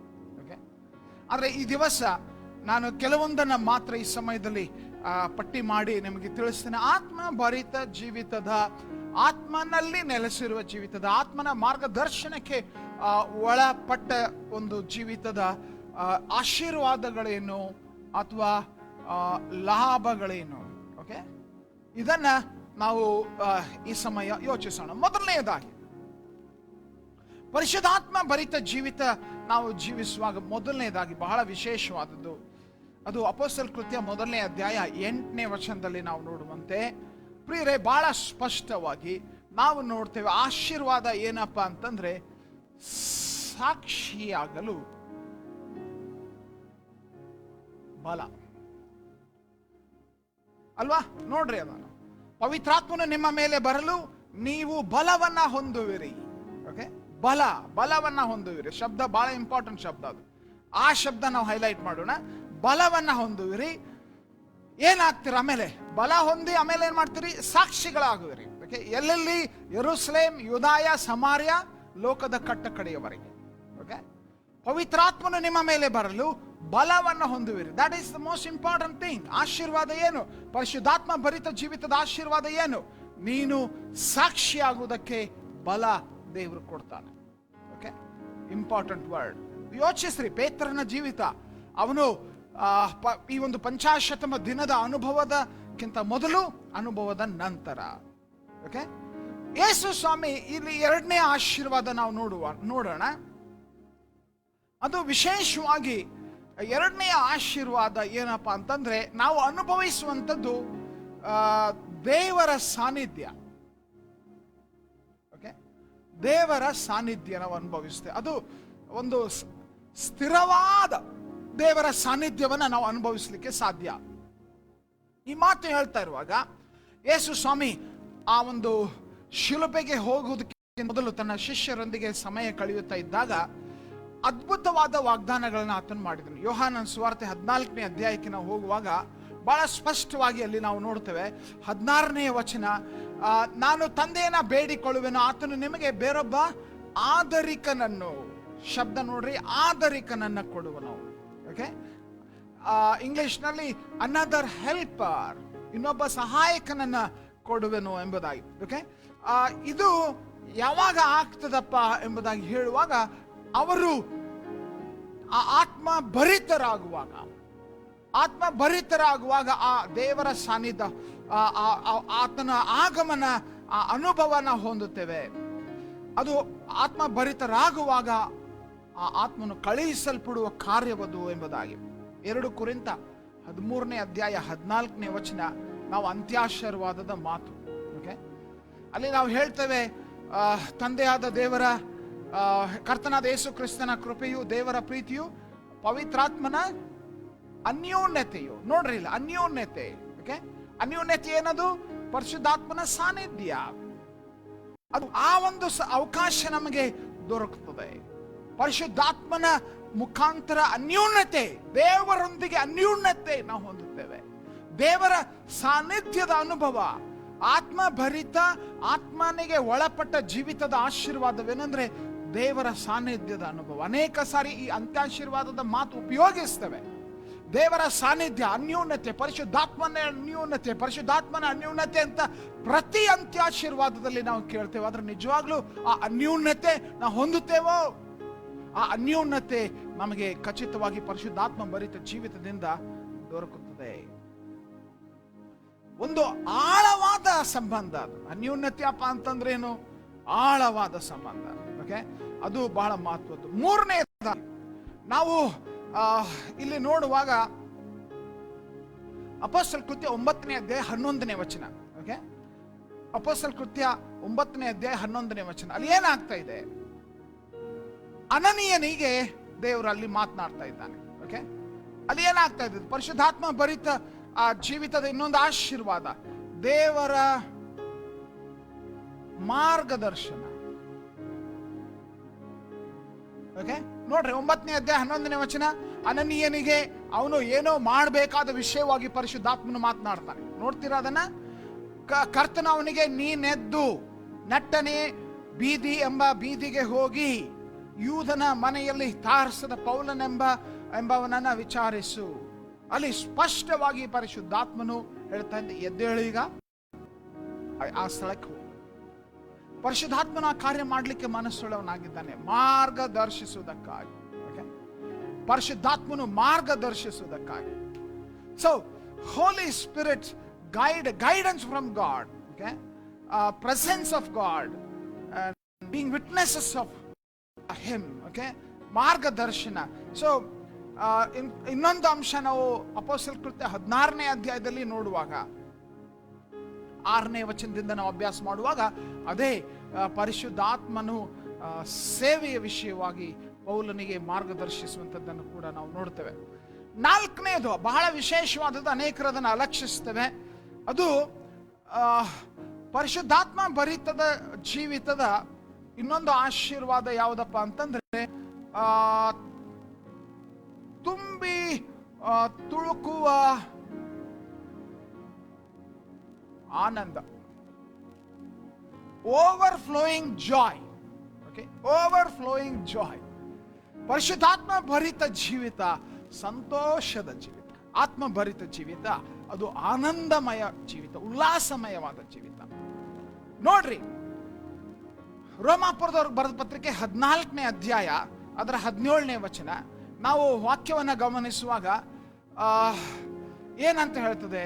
ಇಲ್ಲಿ ಗಮನಿಸಬೇಕಾದ ಶಬ್ದ, ತಿನ್ನುವುದು ಕುಡಿಯುವುದು ದೇವರ ರಾಜ್ಯವಲ್ಲ, ಆದರೆ ನೀತಿಯು ಸಮಾಧಾನವು ಪವಿತ್ರಾತ್ಮನಲ್ಲಿರುವ ಆನಂದ. ಪವಿತ್ರಾತ್ಮನಲ್ಲಿರುವ ಆನಂದ, ದೇವರ ಅಪೇಕ್ಷೆ, ಆತ್ಮ ಭರಿತಿರುವ ಆನಂದ, ಪರಿಶುದ್ಧಾತ್ಮನಿಂದ ಉಂಟಾಗುವ ಆನಂದದಲ್ಲಿ ನಾವು ಇರಬೇಕು. ಪವಿತ್ರಾತ್ಮನಿಂದ ಉಂಟಾಗುವ ಆನಂದ. ಮೊದಲನೇ ಥೆಸಲೋನಿಕ 1ನೇ ಅಧ್ಯಾಯ 6ನೇ ವಚನವನ್ನು ನಾವು ನೋಡುವಾಗ ಪವಿತ್ರಾತ್ಮನಿಂದ ಉಂಟಾಗುವಂತಹ ಆ ಒಂದು ವಿಷಯವನ್ನ ನಾವಲ್ಲಿ ನೋಡು. ಆನಂದದೊಡನೆ ಅವರು ದೇವರ ವಾಕ್ಯವನ್ನ ಸ್ವೀಕರಿಸಿದರು. ಪವಿತ್ರಾತ್ಮನಿಂದ ಉಂಟಾದ ಆನಂದದೊಡನೆ ಅವರು ವಾಕ್ಯವನ್ನ ಅಂಗೀಕರಿಸಿದರು. ಪವಿತ್ರಾತ್ಮನು ನಮ್ಮೊಳಗಿರುವಾಗ ಆನಂದವಿರುತ್ತದೆ.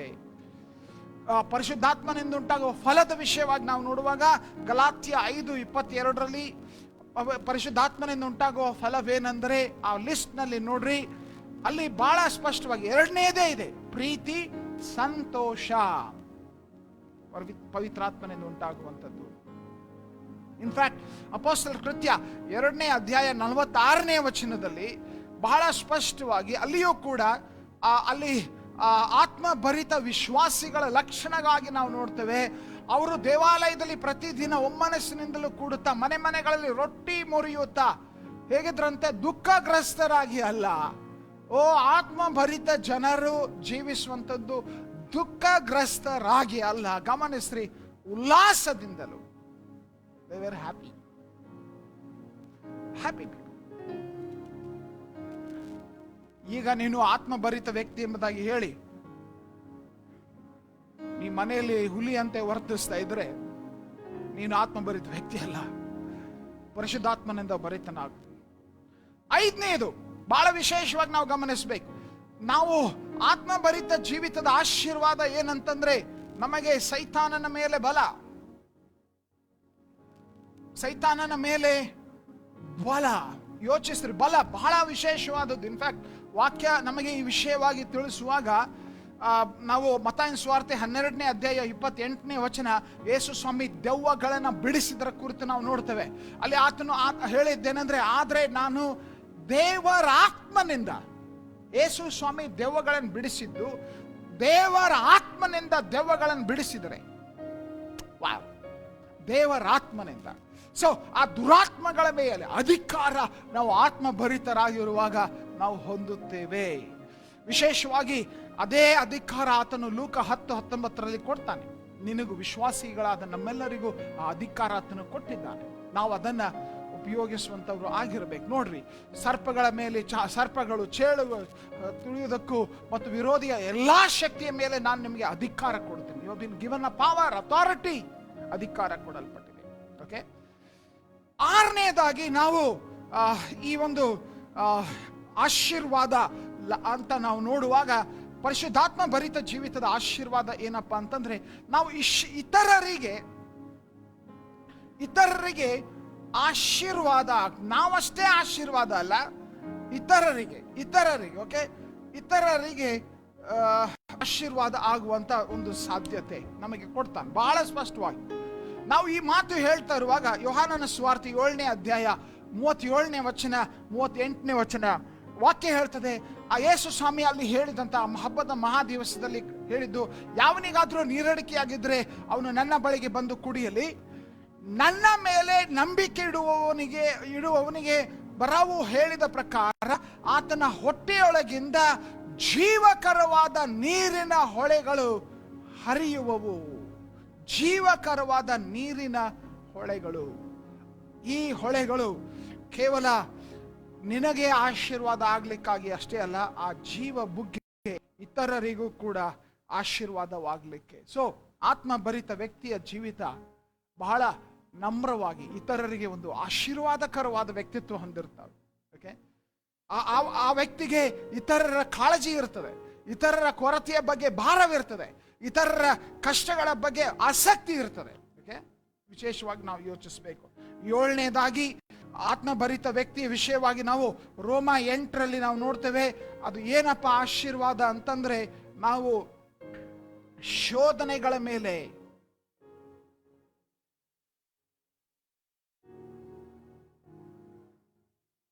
ಜಯ. ಓಕೆ, ಶೋಧನೆಗಳನ್ನು ಜಯಿಸುವುದಕ್ಕೆ ಆತ್ಮಭರಿತ ಜೀವಿತ ಸಹಾಯ ಮಾಡ್ತದೆ. ಆತ್ಮಭರಿತ ಜೀವಿತದಿಂದ ನೀನು ಶೋಧನೆಗಳನ್ನು ಜಯಿಸಬಹುದು.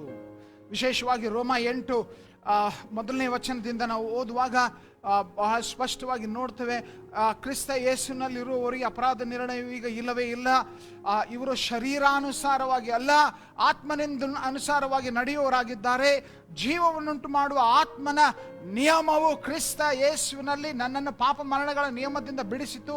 ನ್ಯಾಯ ಪ್ರಮಾಣವು ಶರೀರದ ಮೂಲಕ ನಿರ್ಬಲವಾಗಿ ಯಾವುದನ್ನು ಮಾಡಲಾರದೆ ಇತ್ತೋ ಅದನ್ನ ದೇವರು ಮಾಡಿದನು. ಹೇಗೆಂದ್ರೆ ತನ್ನ ಸ್ವಂತ ಮಗನನ್ನ ಪಾಪ ಶರೀರದ ಹೋಲಿಕೆಯಲ್ಲಿ ಕಳುಹಿಸಿ ಪಾಪಕ್ಕಾಗಿ ಆ ಶರೀರದಲ್ಲಿಯೇ ಪಾಪವನ್ನು ದಂಡಿಸಿದನು. ಹೀಗೆ ಶರೀರಕ್ಕನುಸಾರವಾಗಿ ನಡೆಯದೆ ಆತ್ಮನಿಗನುಸಾರವಾಗಿ ನಡೆಯುವರಾದ ನಮ್ಮಲ್ಲಿ ನ್ಯಾಯ ಪ್ರಮಾಣದ ನೀತಿ ನೆರವೇರುವುದು. ಗಮನಿಸ್ತೀರಾ ಲಾಸ್ಟ್ ವರ್ಡ್? ಶರೀರಾನುಸಾರವಾಗಿ ನಡೆಯದೆ ಆತ್ಮನಿಗನುಸಾರವಾಗಿ ನಡೆಯುವವರಾದ ನಮ್ಮಲ್ಲಿ ನ್ಯಾಯ ಪ್ರಮಾಣ ಅಂದ್ರೆ ದೇವರ ವಾಕ್ಯದ ನೀತಿಯು ನೆರವೇರುವುದು. ಓಕೆ, ಆತ್ಮನಾಗ ಅನುಸಾರವಾಗಿ ನಾವು ಜೀವಿಸುವಾಗ ಶೋಧನೆಗಳನ್ನು ಜಯಿಸ್ತೇವೆ, ಬಲಹೀನತೆಗಳನ್ನು ಜಯಿಸ್ತೇವೆ. ಬಹಳ ಅವಶ್ಯಕವಾಗಿ ನಾವು ಗುರುತಿಸಬೇಕು. ಇಂಗ್ಲಿಷ್ನಲ್ಲಿ will not gratify the desires of sinful nature. ಗಲಾತ್ಯ 5:16. ಓಕೆ, ಆತ್ಮಭರಿತ ಜೀವಿತದ ಆಶೀರ್ವಾದ. ನೀವು ಅಲ್ರಿ ಆತ್ಮನನ್ನು ಅನುಸರಿಸಿ ನಡೆದುಕೊಳ್ಳ್ರಿ, ಆಗ ನೀವು ಶರೀರ ಭಾವದ ಅಭಿಲಾಷೆಗಳನ್ನು ಎಷ್ಟು ಮಾತ್ರಕ್ಕೂ ನೆರವೇರಿಸುವುದಿಲ್ಲ. ಆತ್ಮನನ್ನ ಅನುಸರಿಸಿ ನಮ್ಮಲ್ಲಿ ಪರಿಶುದ್ಧಾತ್ಮನಿಗೆ ಕಿವಿಗೊಡುವ ಜೀವಿತ, ಪರಿಶುದ್ಧಾತ್ಮನಿಗೆ ಅಧೀನವಾಗಿರುವ ಜೀವಿತ, ಪರಿಶುದ್ಧಾತ್ಮನ ಪ್ರಭಾವಕ್ಕೆ ಒಳಪಟ್ಟಿರುವ ಜೀವಿತ, ಪರಿಶುದ್ಧಾತ್ಮನ ವಶಕ್ಕೆ ಕೊಡಲ್ಪಟ್ಟ ಜೀವಿತ, ಅದು ಶರೀರ ಭಾವದ ಆಶೆ ದುರಾಶೆಗಳನ್ನು ಜಯಿಸಲಿಕ್ಕೆ ಸಾಧ್ಯ. 8ನೇದು ನಾವು ಮಾಡುವಂತ ಇನ್ನೊಂದು ವಿಶೇಷವಾದ ಅಂಶವೇನೆಂದ್ರೆ, ಆತ್ಮಭರಿತ ಜೀವಿತದ ಆಶೀರ್ವಾದ ಏನಂದ್ರೆ, ಬಹಳ ಅರ್ಥಗರ್ಭಿತವಾದ ಆರಾಧನೆ ಮಾಡಲಿಕ್ಕೆ ಸಾಧ್ಯ. ಓಕೆ, ಅರ್ಥಗರ್ಭಿತ ಆರಾಧನೆ. ಓಕೆ, ಆರಾಧನೆ ಈ ಮಾತು ಹೇಳ್ತಾ ಇರುವಾಗ, ಓಕೆ, ನಾವು ಸಮಾರ್ಯದ ಸ್ತ್ರೀಯ ಸಂಗಡ ಯೇಸು ಸ್ವಾಮಿ ಮಾಡಿದ್ದ ಚರ್ಚೆ ನೆನಪು ಮಾಡಿಕೊಳ್ಳೋಣ. ಓಕೆ, ಅಲ್ಲಿ 4ನೇ ಅಧ್ಯಾಯ, ಯೋಹಾನನ ಸುವಾರ್ತೆ 4ನೇ ಅಧ್ಯಾಯ 24ನೇ ವಚನದಲ್ಲಿ ಆತನು ಹೇಳಿದಂತ ಮಾತು, ದೇವರು ಆತ್ಮ ಸ್ವರೂಪನಾಗಿದ್ದಾನೆ. ಆತನನ್ನು ಆರಾಧಿಸುವವರು ಹೇಗೆ ಆರಾಧಿಸಬೇಕಂತೆ? ಆತ್ಮದಿಂದಲೂ ಸತ್ಯದಿಂದಲೂ ಆರಾಧಿಸತಕ್ಕದ್ದು ಅಂತ ಯೇಸು ಸ್ವಾಮಿ ಹೇಳ್ತಾ ಇದ್ದಾರೆ. ಆತ್ಮದಿಂದಲೂ ಸತ್ಯದಿಂದಲೂ. ಬಹಳ ಜನ ಸತ್ಯದಿಂದ ಆರಾಧಿಸ್ತಾರೆ. ಬುಕ್ನಲ್ಲಿರುವ ಹಾಡುಗಳನ್ನು ನೋಡಿ, ಅದರಲ್ಲಿ ಪ್ರಿಂಟೆಡ್ ಅದು ಹೇಗಿದೆ ಹಾಗೆ ಆರಾಧಿಸ್ತಾರೆ. ಆತ್ಮನಲ್ಲಿಲ್ಲ, ಪರಿಶುದ್ಧಾತ್ಮನಲ್ಲಿ ತುಂಬಿರುವ ಆರಾಧನೆ ಆಗ್ತಾ ಇಲ್ಲ. ಪೌಲನು ನೋಡ್ರಿ, ಆ ಆತ್ಮನಿಂದಾಗಿ ನಾವು ರೋಮ 8:15 ವಾಕ್ಯ ನೋಡ್ತೇವೆ. ಆ ರೋಮ 8:15 ನಾವು ಆ ಕರ್ತನನ್ನ ತಂದೆ, ಅಪ್ಪಾ ತಂದೆಯೇ ಎಂಬುದಾಗಿ ಹೇಳುವಂತ, ನಾವು ದಾಸನ ಭಾವವನ್ನ ಹೊಂದಿರದೆ ಆದರೆ ದತ್ತು ಪುತ್ರ ಸ್ವೀಕಾರದ ಆತ್ಮನ ಹೊಂದಿ ಅದು ದೇವರನ್ನ ನಾವು ಅಪ್ಪಾ ತಂದೆಯೇ ಎಂದು ಕೂಗುತ್ತೇವೆ. ಇದು ಪರಿಶುದ್ಧಾತ್ಮದ. ಇಂಗ್ಲಿಷ್ ನಲ್ಲಿ ನೋಡಿ, the spirit you received does not make you slaves so that you live in fear again. Rather, the spirit you received brought about your adoption to sonship, and by him we cry, Abba Father. Abba Father. ಅಪ್ಪಾ ತಂದೆಯೇ ಅಂತ ಸಾಂಗ್ನಲ್ಲಿ ಇರುವಂತ, ಹಾಡಿನಲ್ಲಿರುವಂತ ಅಕ್ಷರಗಳನ್ನು ಹೇಳುವಂಥದ್ದಲ್ಲ, ಅದರ ಹೃದಯಪೂರ್ವಕವಾಗಿ ಆತ್ಮ ಭರಿತರಾಗುವಾಗ ಆತ್ಮನಿಂದ ಅರ್ಥಗರ್ಭಿತವಾಗಿ ನಾವು ಹೇಳಲಿಕ್ಕೆ ಸಾಧ್ಯ. Authentic worship is possible when we are filled and led by the Holy Spirit. ಆತ್ಮಿಕ ವರಗಳು, ಆತ್ಮನ ವರಗಳು. ಓಕೆ, ಅದು ಆಶೀರ್ವಾದ ಎಂಬುದಾಗಿ ಹೇಳುವಾಗ ಆತ್ಮನ ವರಗಳು, 9ನೇದು ಆತ್ಮನ ವರಗಳು. ಇದು ಎಲ್ಲರಿಗೂ ಗಮನಿಸ್ರಿ. ಪರಿಶುದ್ಧಾತ್ಮನ ವರ, ಪರಿಶುದ್ಧಾತ್ಮನ ವರರಿಗಾಗಿ. ನೀನು ಈ ವಾಕ್ಯ ಕೇಳ್ತಾ ಇರುವಂತ ವ್ಯಕ್ತಿ, ಓ ನಾನು ಗಿಫ್ಟೆಡ್ ಇಲ್ಲ, ಪರಿಶುದ್ಧಾತ್ಮ ಭರಿತ ವ್ಯಕ್ತಿ ನೀನು, ನೆನ್ಪಿಟ್ಕೋ ಪ್ರಿಯರೇ, ನಾವು ಆತ್ಮನ ವಶಕ್ಕೆ ಒಳಪಟ್ಟು ಆತ್ಮನಿಗೆ ಅಧೀನರಾಗಿ ನಾವು ಜೀವಿಸುವಾಗ ನಮ್ಮ ಜೀವಿತಗಳ ಮುಖಾಂತರ ದೇವರು ತನ್ನ ಆ ವರಗಳನ್ನು ಬಿಡುಗಡೆಗೊಳಿಸ್ತಾನೆ. 1 ಕೊರಿಂಥ 12ನೇ ಅಧ್ಯಾಯ 7ರಿಂದ 10 ವಚನ ನಾವು ಓದುವಾಗ ಇದನ್ನು ಗಮನಿಸ್ತೇವೆ. ವರಗಳು, ಓಕೆ, ಬೇರೆ ಬೇರೆ ವರಗಳು ಆತನು ನಮಗೆ ಕೊಡುವಂಥ ವಿಷಯವಾಗಿ ಅಲ್ಲಿ ಪಟ್ಟಿನೇ 9 ವರಗಳನ್ನು ಅಲ್ಲಿ ಪಟ್ಟಿ ಮಾಡಿರುವಂಥದ್ದನ್ನ ನಾವು ನೋಡ್ತೇವೆ. ಇದು ಸಾಮಾನ್ಯ ವರಗಳು, ಪರಿಶುದ್ಧಾತ್ಮನ ವರಗಳು ಸಾಮಾನ್ಯ. ಓಕೆ, ವಿಶ್ವಾಸಿಗಳಿಗೆ these are ordinary things, not extraordinary things. ಕೆಲವರು ಇದನ್ನು ಸೆನ್ಸೇಷನಲ್ ಮಾಡಿದ್ದಾರೆ, ಏನಂತಾರೆ, ಬಹಳ ವಿಶೇಷವಾಗಿ ಮಾಡಿದ್ದಾರೆ. ಅದು ಗಮನಿಸ್ರಿ, ಇದು ಸಾಮಾನ್ಯವಾದದ್ದು. ಇದು ವಿಶ್ವಾಸಿಗಳಿಗೆ ಆ ಪರಿಶುದ್ಧಾತ್ಮನ ವರ ಸಾಮಾನ್ಯವಾದದ್ದು. ಅದು ದೇವರ ವಾಕ್ಯ ಹಾಗೆ ತಿಳಿಸ್ತದೆ. ತಾನು ವಿಶೇಷವಾದ VIP ಗಳಿಗೆ ಕೊಡ್ತೇನೆ, ಸೂಪರ್ ಸ್ಟಾರ್ಗಳಿಗೆ ಕೊಡ್ತೇನೆ ಅಂತ ಹೇಳಿಲ್ಲ ಬೈಬಲ್. ವಾಕ್ಯ ಹೇಳ್ತೇವೆ, ಪರಿಶುದ್ಧಾತ್ಮನಿಗೆ ನೀನು ಅಧೀನನಾಗಲು, ಒಳಪಡಲು, ಪ್ರಭಾವಕ್ಕೆ ಬೀಳಲು ನೀನು ಆಸಕ್ತಿ ತೋರಿಸಿ ಇದು ನಿನಗೆ ವರಗಳು ನಿನಗೆ ದೊರಕುತ್ತವೆ. ಗಲಾತ್ಯ 5:22-23 ಪ್ರಕಾರ 10ನೇ ಆಶೀರ್ವಾದ ನಾವಲ್ಲಿ ಗಮನಿಸಬಹುದು, ಆತ್ಮನ ಫಲ. ಓಕೆ, ಆತ್ಮನ ಫಲ, ಆತ್ಮಭರಿತ ಜೀವಿತದ ಆಶೀರ್ವಾದ ಇದು, ಆತ್ಮನ ಫಲ. ಬಹಳ ವಿಶೇಷವಾದದ್ದು. ಓಕೆ, ಯಾವ ವ್ಯಕ್ತಿ ಪರಿಶುದ್ಧಾತ್ಮನಿಗೆ ಅಧೀನನಾಗ್ತಾನೋ, ಒಳಪಡ್ತಾನೋ, anyone who yields his life to the correction of God's word, ದೇವರ ವಾಕ್ಯದ ಒಂದು ವೇಳೆ ಮಾರ್ಗದರ್ಶನಕ್ಕೆ, ಶಿಸ್ತಿಗೆ ಯಾವ ವ್ಯಕ್ತಿ ಒಳಪಡ್ತಾನೋ ಆ ವ್ಯಕ್ತಿಯ ಜೀವಿತದಲ್ಲಿ ಪರಿಶುದ್ಧಾತ್ಮನ ಫಲ ಅದು ಕಂಡು ಬರಲಾರಂಭಿಸ್ತದೆ. ಓಕೆ, ಬೆಳೆಯಲಾರಂಭಿಸ್ತದೆ. ಬಹಳ ವಿಶೇಷವಾದದ್ದು. ಸೊ ಪರಿಶುದ್ಧಾತ್ಮನ ಫಲ ಕಂಡು ಬರ್ತದೆ. ಅಷ್ಟು ಮಾತ್ರವಲ್ಲ, ನಾವು ಇನ್ನೊಂದು ಅಂಶ ಗಮನಿಸಬೇಕು. 11ನೇ ಆಶೀರ್ವಾದ ಇದು ದೇವರೊಂದಿಗೆ ಸಂಬಂಧದಲ್ಲಿ ಅಭಿವೃದ್ಧಿ ಆಗ್ತದ್ರಿ. ಬಹಳ ವಿಶೇಷವಾದದ್ದು. ಓಕೆ, 11ನೇದು ಸಂಬಂಧದಲ್ಲಿ ಅಭಿವೃದ್ಧಿ. ಓಕೆ, ಸಂಬಂಧದಲ್ಲಿ, ದೇವರೊಂದಿಗಿನ ಸಂಬಂಧದಲ್ಲಿ ಅಭಿವೃದ್ಧಿ ಬಹಳ ವಿಶೇಷವಾದ ಸತ್ಯ. ಈ ಮಾತು ಹೇಳುವಾಗ ನೋಡ್ರಿ, ಯೇಸು ಸ್ವಾಮಿಯೊಂದಿಗೆ ಶಿಷ್ಯರು ಸಮಯ ಕಳೆದ್ರು, ಯೇಸು ಸ್ವಾಮಿಯೊಂದಿಗೆ ಸಮಯ ಕಳೆದ್ರು. ಹೆಚ್ಚು ಯೇಸು ಸ್ವಾಮಿಯೊಂದಿಗೆ ಸಮಯ ಕಳೆದಂತೆ ಯೇಸು ಸ್ವಾಮಿಯೊಂದಿಗೆ ಸಂಬಂಧ ಅಭಿವೃದ್ಧಿ ಆಯಿತು. ಹಾಗೆ ಪರಿಶುದ್ಧಾತ್ಮನೊಂದಿಗೆ ನಾವು ಸಮಯ ಕಳೆಯುವಾಗ ಹೆಚ್ಚು ಪರಿಶುದ್ಧಾತ್ಮನೊಂದಿಗೆ ಸಮಯ ನಾವು ಕಳೆಯುವಾಗ ನಮ್ಮ ಸಂಬಂಧ ಪರಿಶುದ್ಧಾತ್ಮನೊಂದಿಗೆ ಬಲವಾಗ್ತದೆ. ನಾವು ಅದನ್ನ ಗಂಭೀರವಾಗಿ ಯೋಚಿಸಬೇಕು. ಮಾತ್ರವಲ್ಲ, ಇನ್ನೂ ಆಶೀರ್ವಾದ ಇದೆ, ಬಹಳ ಆಶೀರ್ವಾದ ಇದೆ. ಓಕೆ, ಕೆಲವು ವಿಷಯಗಳು ಮಾತ್ರ ನಾನು ಪ್ರಸ್ತಾಪಿಸ್ತಾ ಇದ್ದೇನೆ. 12ನೆಯ ಆಶೀರ್ವಾದ ವಿಶೇಷವಾದದ್ದು. ಶಾರೀರಿಕವಾಗಿ ಬಲ ಮತ್ತು ಸೌಖ್ಯತೆ.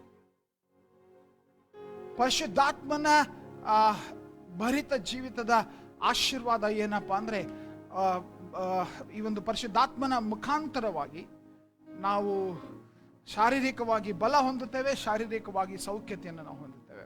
ಓಕೆ, ವಿಶೇಷವಾಗಿ ನೋಡ್ರಿ, ರೋಮ 8:11 ಬಹಳ ವಿಶೇಷವಾದ ವಚನ ಅದು.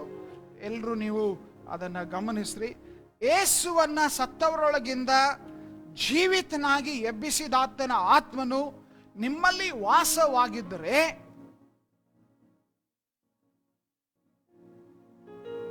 ಏನಂತ ಹೇಳ್ತದೆ? ನಿಮ್ಮಲ್ಲಿ ವಾಸವಾಗಿದ್ದರೆ, ಕ್ರಿಸ್ತ ಯೇಸುವನ್ನ ಒಳಗಿಂದ ಎಬ್ಬಿಸಿದಾತನು ನಿಮ್ಮಲ್ಲಿ ವಾಸವಾಗಿರುವ ತನ್ನ ಆತ್ಮನ ಮೂಲಕ ನಿಮ್ಮ ಮರ್ತ್ಯ ದೇಹಗಳನ್ನು ಸಹ ಬದುಕಿಸುವನು.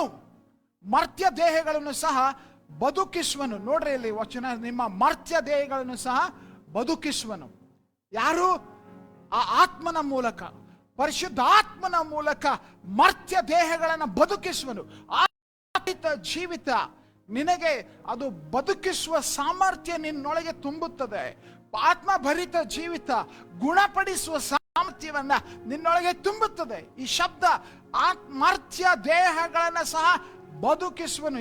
ಯಾವಾಗ ನಿಮ್ಮಲ್ಲಿ ವಾಸವಾಗಿರುವ ತನ್ನ ಆತ್ಮನ ಮೂಲಕ, ಪರಿಶುದ್ಧಾತ್ಮ ನಿನ್ನೊಳಗೆ ವಾಸ ಮಾಡುವುದರ ಮೂಲಕ ಈ ಮರ್ತ್ಯ ದೇಹಗಳನ್ನು ಬದುಕಿಸುವಂತ ಕಾರ್ಯ ಮಾಡ್ತಾನೆ. ಆತ್ಮಭರಿತ ಜೀವಿತದ ಆಶೀರ್ವಾದ.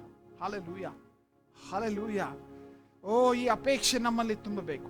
ಇನ್ಫ್ಯಾಕ್ಟ್ ನೋಡ್ರಿ, ಅಲ್ಲಿ 3 ತರದ ಆಶೀರ್ವಾದ ನೋಡ್ತೇವೆ. ಒಂದು, ಪರಿಶುದ್ಧಾತ್ಮನು ಶಾರೀರಿಕವಾಗಿ ನಮ್ಮನ್ನು ಬಲಪಡಿಸಲಿಕ್ಕೆ ಸಾಧ್ಯ. ಪರಿಶುದ್ಧಾತ್ಮನು ನಮ್ಮ ರೋಗಗಳನ್ನು ಗುಣಪಡಿಸಲಿಕ್ಕೆ ಸಾಧ್ಯ. ಪರಿಶುದ್ಧಾತ್ಮನು ಸತ್ತು ಹೋದ ನಮ್ಮ ಜೀವಿತಗಳನ್ನ ಪುನರುತ್ಥಾನಕ್ಕೆ ನಡೆಸುವಂಥದ್ದು ಸಾಧ್ಯ ಎಂಬುವಂಥದ್ದು ಆ ಆತ್ಮನಿಂದ ಎಂಬುವಂಥದ್ದನ್ನು ಈ ವಾಕ್ಯದ ಮುಖಾಂತರ ತಿಳ್ಕೊಳ್ತೇವೆ. ಆತ್ಮನಿಂದಲೇ ಪುನರುತ್ಥಾನ, ಪರಿಶುದ್ಧಾತ್ಮನಿಂದಲೇ ಪುನರುತ್ಥಾನದ ಸಾಮರ್ಥ್ಯ ದೊರಕುತ್ತದೆ. 13ನೇದಾಗಿ ಆಶೀರ್ವಾದ, ಆತ್ಮಭರಿತ ಜೀವಿತದ ಆಶೀರ್ವಾದ ಏನು? ಬಲಗೊಳ್ಳುವ ಪ್ರಾರ್ಥನೆಯ ಜೀವಿತ.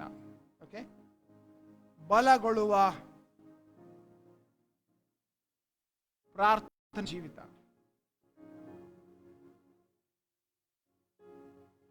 ಪ್ರಾರ್ಥನೆ ಜೀವಿತ, ಬಲಗೊಳ್ಳುವ ಪ್ರಾರ್ಥನೆಯ ಜೀವಿತ.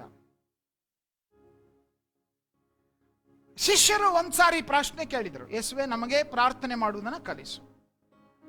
ಇನ್ಫ್ಯಾಕ್ಟ್ ನಾವು ಸಹ ಪ್ರಾರ್ಥನೆ ಮಾಡುವುದನ್ನು ಕಲಿಸು ಪರಿಶುದ್ಧಾತ್ಮನೆ ಎಂಬುದಾಗಿ ಕೇಳಬಹುದು. ಯಾಕೆ ಹೇಳ್ರಿ? ರೋಮ 8, 26, 27, 28ನೇ ವಚನ. ಯಾಕಂದ್ರೆ ಪರಿಶುದ್ಧಾತ್ಮನು ತಾನೆ, ಹಾಗೆ ಆತ್ಮನು ಸಹ ನಮ್ಮ ಬಲಹೀನತೆಗಳಿಗೆ ಸಹಾಯ ಮಾಡುತ್ತಾನೆ. ಹೇಗೆಂದ್ರೆ ನಾವು ತಕ್ಕ ಪ್ರಕಾರ ಏನು ಬೇಡಿಕೊಳ್ಳಬೇಕೋ ನಮಗೆ ಗೊತ್ತಿಲ್ಲವಾದ್ರಿಂದ ಆತ್ಮನು ತಾನೇ ಉಚ್ಚರಿಸಲಾಗದಂತ ನರಳಾಟಗೋಸ್ಕರ ವಿಜ್ಞಾಪನೆ ಮಾಡ್ತಾನೆ. ಆತ್ಮನು ತಾನೇ ನಮಗೆ ಬೇಡಿಕೊಳ್ಬೇಕೇನು ಗೊತ್ತಾಗ್ತಾ ಇಲ್ಲ, ಆದರೆ ಆತ್ಮನು ನಾನು ಆತ್ಮ ಭರಿತ ವ್ಯಕ್ತಿ ಆಗಿದ್ದರೆ, ಆತ್ಮನಿಂದ ತುಂಬಿಸಲ್ಪಟ್ಟ ವ್ಯಕ್ತಿ ಆಗಿದ್ದರೆ ನನಗೆ ಈ ಅವಕಾಶ ಇದೆ. ಸ್ವಾಮಿ, ನನಗೆ ಏನು ಮಾಡ್ಬೇಕು ಪ್ರಾರ್ಥನೆ ಗೊತ್ತಾಗ್ತಾ ಇಲ್ಲ, ನನ್ನ ಕಲಿಸು ಅಂದ್ರೆ ಆತನೇ ನಮ್ಮ ಮುಖಾಂತರ ಪ್ರಾರ್ಥನೆ ಮಾಡುವಂಥದ್ದನ್ನ ನಾವು ಗುರುತಿಸ್ತೇವೆ. ಕೊನೆಯದಾಗಿ ನಾವು 14ನೇ ಆಶೀರ್ವಾದ, ನಮ್ಮ ಆತ್ಮೀಕ ಮನುಷ್ಯನು ಹೊಸತನ ಹೊಂದಲಿಕ್ಕೆ ಸಾಧ್ಯ. ರಿನ್ಯೂವಲ್. ಹೊಸತನ, ರಿನ್ಯೂವಲ್ ನಾವು ಹೊಂದಲಿಕ್ಕೆ ಸಾಧ್ಯ. ಪ್ರಿಯರೇ, ಮೊದಲೇ ಕೊರಿಂಥ 14ನೇ ಅಧ್ಯಾಯ 4ನೇ ವಚನ ಹೇಳ್ತದೆ, ಅನ್ಯ ಭಾಷೆ ಮಾತನಾಡುವಂತ ವ್ಯಕ್ತಿ ಏನಾಗ್ತಾನಂತೆ. ಅಲ್ಲಿ ಆ ವಚನ ನೋಡ್ರಿ, 14ನೇ ಅಧ್ಯಾಯದ ಒಂದು ವಚನ 4 ಬಹಳ ಸ್ಪಷ್ಟವಾಗಿ ಹೇಳ್ತದೆ, ಅನ್ಯ ಭಾಷೆಯನ್ನಾಡುವವನು ತನಗೆ ಮಾತ್ರ ಭಕ್ತಿ ವೃದ್ಧಿಯನ್ನುಂಟು ಮಾಡಿಕೊಳ್ಳುತ್ತಾನೆ. ಆತ್ಮಭರಿತ ವ್ಯಕ್ತಿ, ನೀನು ಅನ್ಯ ಭಾಷೆಗಳಲ್ಲಿ ಮಾತನಾಡ್ತಾ ಇರುವಂತೆ ಭಕ್ತಿ ವೃದ್ಧಿ, ರಿನ್ಯೂವಲ್, ಹೊಸತನ ನೀನು ಹೊಂದುತ್ತಿ. ವಿಶೇಷವಾದ ಶಬ್ದ. ಯೂದನು ಕೂಡ ಅದನ್ನೇ ಮಾತನಾಡ್ತಾನೆ. 20ನೇ ಯೂದನ ಪುಸ್ತಕ 20ನೇ ವಚನದಲ್ಲಿ ಯಾವ ವ್ಯಕ್ತಿ ನಿಮಗಿರೋ ಅತಿ ಪರಿಶುದ್ಧವಾದ ನಂಬಿಕೆಯ ಮೇಲೆ ನಿಮ್ಮನ್ನ ನೀವು ಕಟ್ಟಿಕೊಂಡು ಪರಿಶುದ್ಧಾತ್ಮನಲ್ಲಿ ಪ್ರಾರ್ಥಿಸಿರಿ, ನಿತ್ಯ ಜೀವಕ್ಕಾಗಿ ನಮ್ಮ ಕರ್ತನಾದ ಯೇಸು ಕ್ರಿಸ್ತನ ಕರುಣೆಗೋಸ್ಕರ ಎದುರು ನೋಡುತ್ತಾ ನಿಮ್ಮನ್ನು ದೇವರ ಪ್ರೀತಿಯಲ್ಲಿ ಕಾಪಾಡಿಕೊಳ್ಳ್ರಿ. ವಿಶೇಷವಾಗಿ ನಂಬಿಕೆಯಲ್ಲಿ ಕಟ್ಟುವುದಕ್ಕಾಗಿ ಪರಿಶುದ್ಧಾತ್ಮನಲ್ಲಿ ಪ್ರಾರ್ಥಿಸುವಂಥದ್ದು ಮತ್ತು ದೇವರ ಪ್ರೀತಿಯಲ್ಲಿ ನೆಲೆಸುವುದಕ್ಕಾಗಿ ಪರಿಶುದ್ಧಾತ್ಮನಲ್ಲಿ ಪ್ರಾರ್ಥಿಸುವಂಥದ್ದು ಬಹಳ ಮಹತ್ವದ ಅಂಶ. ಓಕೆ, ಸೊ ಈ 14 ಆಶೀರ್ವಾದಗಳು ಆತ್ಮಭರಿತ ಜೀವಿತದಿಂದ ಉಂಟಾಗ್ತದೆ. 14 ಆಶೀರ್ವಾದಗಳು. ಸಾಕ್ಷಿಯಾಗಲು ಬಲ, ದೇವರ ಸಾನ್ನಿಧ್ಯದ ಅನುಭವ, ದೇವರ ಮಾರ್ಗದರ್ಶನ ಹೊಂದುತ್ತೇವೆ, ತುಂಬಿ ತುಳುಕುವಂತ ಆನಂದ ನಾವು ಹೊಂದುತ್ತೇವೆ, ಸೈತಾನನ ಮೇಲೆ ಅಧಿಕಾರ, ಬಲ, ಶಕ್ತಿ ಹೊಂದುತ್ತೇವೆ, ಇತರರಿಗೆ ನಾವು ಹೊರಹೊಮ್ಮುವ ಆಶೀರ್ವಾದವಾಗ್ತೇವೆ, ಶೋಧನೆಗಳ ಮೇಲೆ ಜಯ ಸಿಗ್ತದೆ, ಅರ್ಥಗರ್ಭಿತವಾದ ಆರಾಧನೆ ಮಾಡ್ಲಿಕ್ಕೆ ಸಾಧ್ಯ, ಆತ್ಮನ ವರ ಹೊಂದಲಿಕ್ಕೆ ಸಾಧ್ಯ, ಆತ್ಮನ ಫಲ ಹೊಂದಲಿಕ್ಕೆ ಸಾಧ್ಯ, ಆ ಸಂಬಂಧದಲ್ಲಿ ಅಭಿವೃದ್ಧಿ ಆಗ್ಲಿಕ್ಕೆ ಸಾಧ್ಯ. ದೇವರೊಂದಿಗಿನ ಸಂಬಂಧದಲ್ಲಿ ಅಭಿವೃದ್ಧಿ ಆಗ್ಲಿಕ್ಕೆ ಸಾಧ್ಯ. ನಾವು ಶಾರೀರಿಕ ಬಲ ಮತ್ತು ಸೌಖ್ಯತೆಯನ್ನು ಹೊಂದಲಿಕ್ಕೆ ಸಾಧ್ಯ.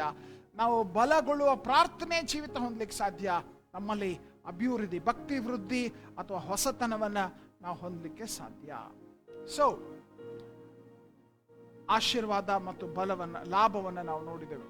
ಓಕೆ, ಆದರೆ ಕೆಲವು ಬಹಳ ಸಂಕ್ಷಿಪ್ತವಾಗಿ ನಾನು ಈ ವಿಷಯಗಳು ನಮಗೆ ದೊರಕಬೇಕಾದ್ರೆ ಅರ್ಹತೆಯನ್ನು, ಓಕೆ, ಅರ್ಹತೆಯನ್ನು ಪ್ರಿಯ ಸಿಂಪಲ್, ಬಹಳ ಸ್ಪಷ್ಟವಾಗಿ, ಮೊದಲನೆಯದು, ನೀನು ರಕ್ಷಣೆ ಹೊಂದಿರಬೇಕು, ಹೊಸದಾಗಿ ಹುಟ್ಟಿರಬೇಕು. ಯೋಹಾನ 3:6 ಪ್ರಕಾರ ನಾವು ವಾಕ್ಯದ ಆಧಾರವಾಗಿ ಮಾತನಾಡ್ತಾ ಇದ್ದೇನೆ. ಕೆಲವು ನಿಮಿಷ ನಾನು ಒಂದು ವೇಳೆ ಎಕ್ಸ್ಟೆಂಡ್ ಮಾಡಿದ್ರು ದಯಮಾಡಿ ಕ್ಷಮಿಸ್ರಿ. ಯೋಹಾನ 3:6 flesh gives birth to flesh but spirit gives birth to spirit. ನಿನಗೆ ಆತ್ಮನ ಬಲ ಬೇಕಿದ್ರೆ ಆತ್ಮನಲ್ಲಿ, ಆತ್ಮೀಕವಾಗಿ ನೀನು ಹೊಸದಾಗಿ ಹುಟ್ಟಿರಬೇಕು. ನೀನು ರಕ್ಷಣೆ ಹೊಂದಿರಬೇಕು. ಯೇಸು ಸ್ವಾಮಿಯ ಹಿಂಬಾಲಕನಾಗಿರ್ಬೇಕು. ಯೇಸು ಸ್ವಾಮಿಗೆ ಅಧೀನನಾಗಿರುವಂಥ ಜೀವಿತ ನೀನು ಜೀವಿಸ್ತಾ ಇರಬೇಕು. ನಂಬಿಕೆಯಿಂದ ಸಮರ್ಪಿತ ಜೀವಿತ ನೀನು ಜೀವಿಸ್ತಾ ಇರಬೇಕು. ಅದು ಬಹಳ ಮಹತ್ವದ ಮೊದಲನೆಯ ಅರ್ಹತೆ. ಓಕೆ, ಇದನ್ನ ನಾನು ಅರ್ಹತೆ ಎಂಬುದಾಗಿ ಹೇಳುವಾಗ ಇವುಗಳ ವಿಷಯದಲ್ಲಿ ನಿಮ್ಮ ಗಮನಕ್ಕೆ ತರ ಬಯಸ್ತೇನೆ. ಕೆಲವು ಮಾತ್ರ ಅರ್ಹತೆ, ಬಹಳ ಬಹಳ ಬಹಳ ವಿಷಯಗಳಲ್ಲ. ಅರ್ಹತೆ ಏನು? ಒಂದು ರಕ್ಷಣೆ ಹೊಂದಿರಬೇಕು. ಓಕೆ, ಎರಡನೆಯದು ಆತ್ಮಭರಿತನಾಗಿರ್ಬೇಕು. Be filled with the Holy Spirit. ಪರಿಶುದ್ಧಾತ್ಮ ಭರಿತ ವ್ಯಕ್ತಿಯಾಗಿರ್ಬೇಕು. ಪರಿಶುದ್ಧಾತ್ಮನ ಅಭಿಷೇಕ ನಿನಗೆ ಅವಶ್ಯಕ. ಓಕೆ, ಇದು ವಿಶೇಷವಾಗಿ ಆತ್ಮನ ಅಭಿಷೇಕ ಎಂಬುದಾಗಿ ಹೇಳುವಾಗ ನಾವು ಸಾಕ್ಷಿ ಹೇಳುವುದು ಒಂದು, ಸಾಕ್ಷಿ ಆಗುವುದು ಒಂದು. ಓಕೆ, ನಾವು ಯಾವುದೇ ಕೆಲಸದಲ್ಲಿ ಇದ್ರೂ ಕೂಡ ನಾವು ಸಾಕ್ಷಿ ಆಗ್ಲಿಕ್ಕೆ ಸಾಧ್ಯ. ಸಾಕ್ಷಿ ಹೇಳೋದು ಒಂದು, ಸಾಕ್ಷಿ ಆಗಿರುವಂಥದ್ದು ಒಂದು. ಯಾವಾಗ ನಾವು ಆತ್ಮಭರಿತರಾಗಿರ್ತೇವೆ, ನಮ್ಮ ಜೀವಿತ ಎಲ್ಲಿದ್ರೂ ಕೂಡ ಕ್ರಿಸ್ತನ ಒಂದು ಪ್ರತಿನಿಧಿಯಾಗಿ, ಸಾಕ್ಷಿಯಾಗಿ ನಾವು ಜೀವಿಸಲಿಕ್ಕೆ ಸಾಧ್ಯವಾಗ್ತದೆ. ಓಕೆ, ನಾವು ವಿಶೇಷವಾಗಿ ಎಫೆಸ ಪತ್ರಿಕೆ 5ನೇ ಅಧ್ಯಾಯ 18ನೇ ವಚನ ನಾವು ನೋಡುವಾಗ ವಿಶೇಷವಾಗಿ ನಾವು ಗಮನಿಸಬೇಕು ಆ ವಚನವನ್ನ. ನಾವು ಆತ್ಮನಿಗೆ ಒಳಪಟ್ಟಂತ ಜೀವಿತದ ಒಂದು ತುಂಬಿಸಲ್ಪಟ್ಟಂತ ಜೀವಿತದ ಅವಶ್ಯಕತೆ. Ephesians chapter 5:18. ಓಕೆ, ನಾವು ಮದ್ಯಪಾನದಿಂದ ಏನಂತಾರೆ ಮತ್ತರಾಗಿ ಜೀವಿಸುವಂಥದ್ದು ಅಲ್ಲ, ಆದರೆ ಆತ್ಮನಿಂದ ತುಂಬಿಸಲ್ಪಟ್ಟಂತ ಜೀವಿತ ದೇವರು ನಮ್ಮಿಂದ ಅಪೇಕ್ಷಿಸ್ತಾನೆ. ಮದ್ಯಪಾನ ಮಾಡಿ ಮತ್ತರಾಗಬೇಡ್ರಿ, ಅದರಿಂದ ಪಟಿಂಗತನ ಹುಟ್ಟುತ್ತದೆ, ಆದರೆ ಪವಿತ್ರಾತ್ಮ ಭರಿತರಾಗಿದ್ದು ಎಂಬುದಾಗಿ ವಾಕ್ಯ ಹೇಳ್ತದೆ. ಬಹಳ ಬಹಳ ಅವಶ್ಯ ನಾವು ಹೊಂದಬೇಕಾದಂಥ ಅನುಭವ ಇದು. ಮತ್ತು ಮೂರನೇದಾಗಿ ಆತ್ಮನ ಕಾರ್ಯಗಳಿಗೆ ನಾವು ಲಭ್ಯವಿರಬೇಕು.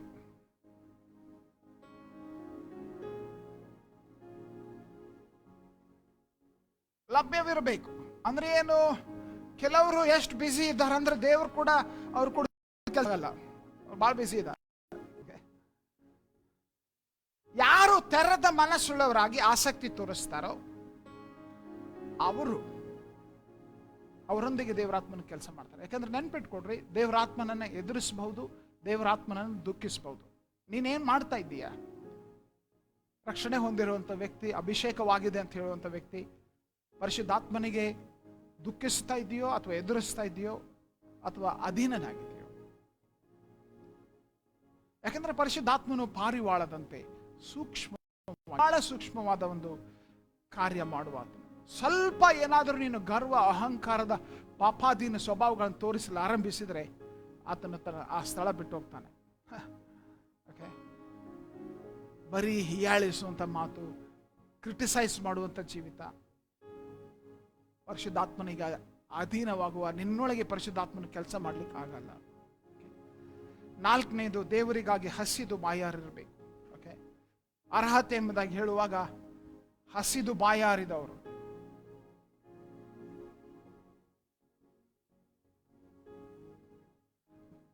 ಯೇಸು ಸ್ವಾಮಿನೇ ಹೇಳಿದಂತ ಪರ್ವತ ಪ್ರಸಂಗದಲ್ಲಿ ಹೇಳಿದಂಥ ಮಾತಿದು.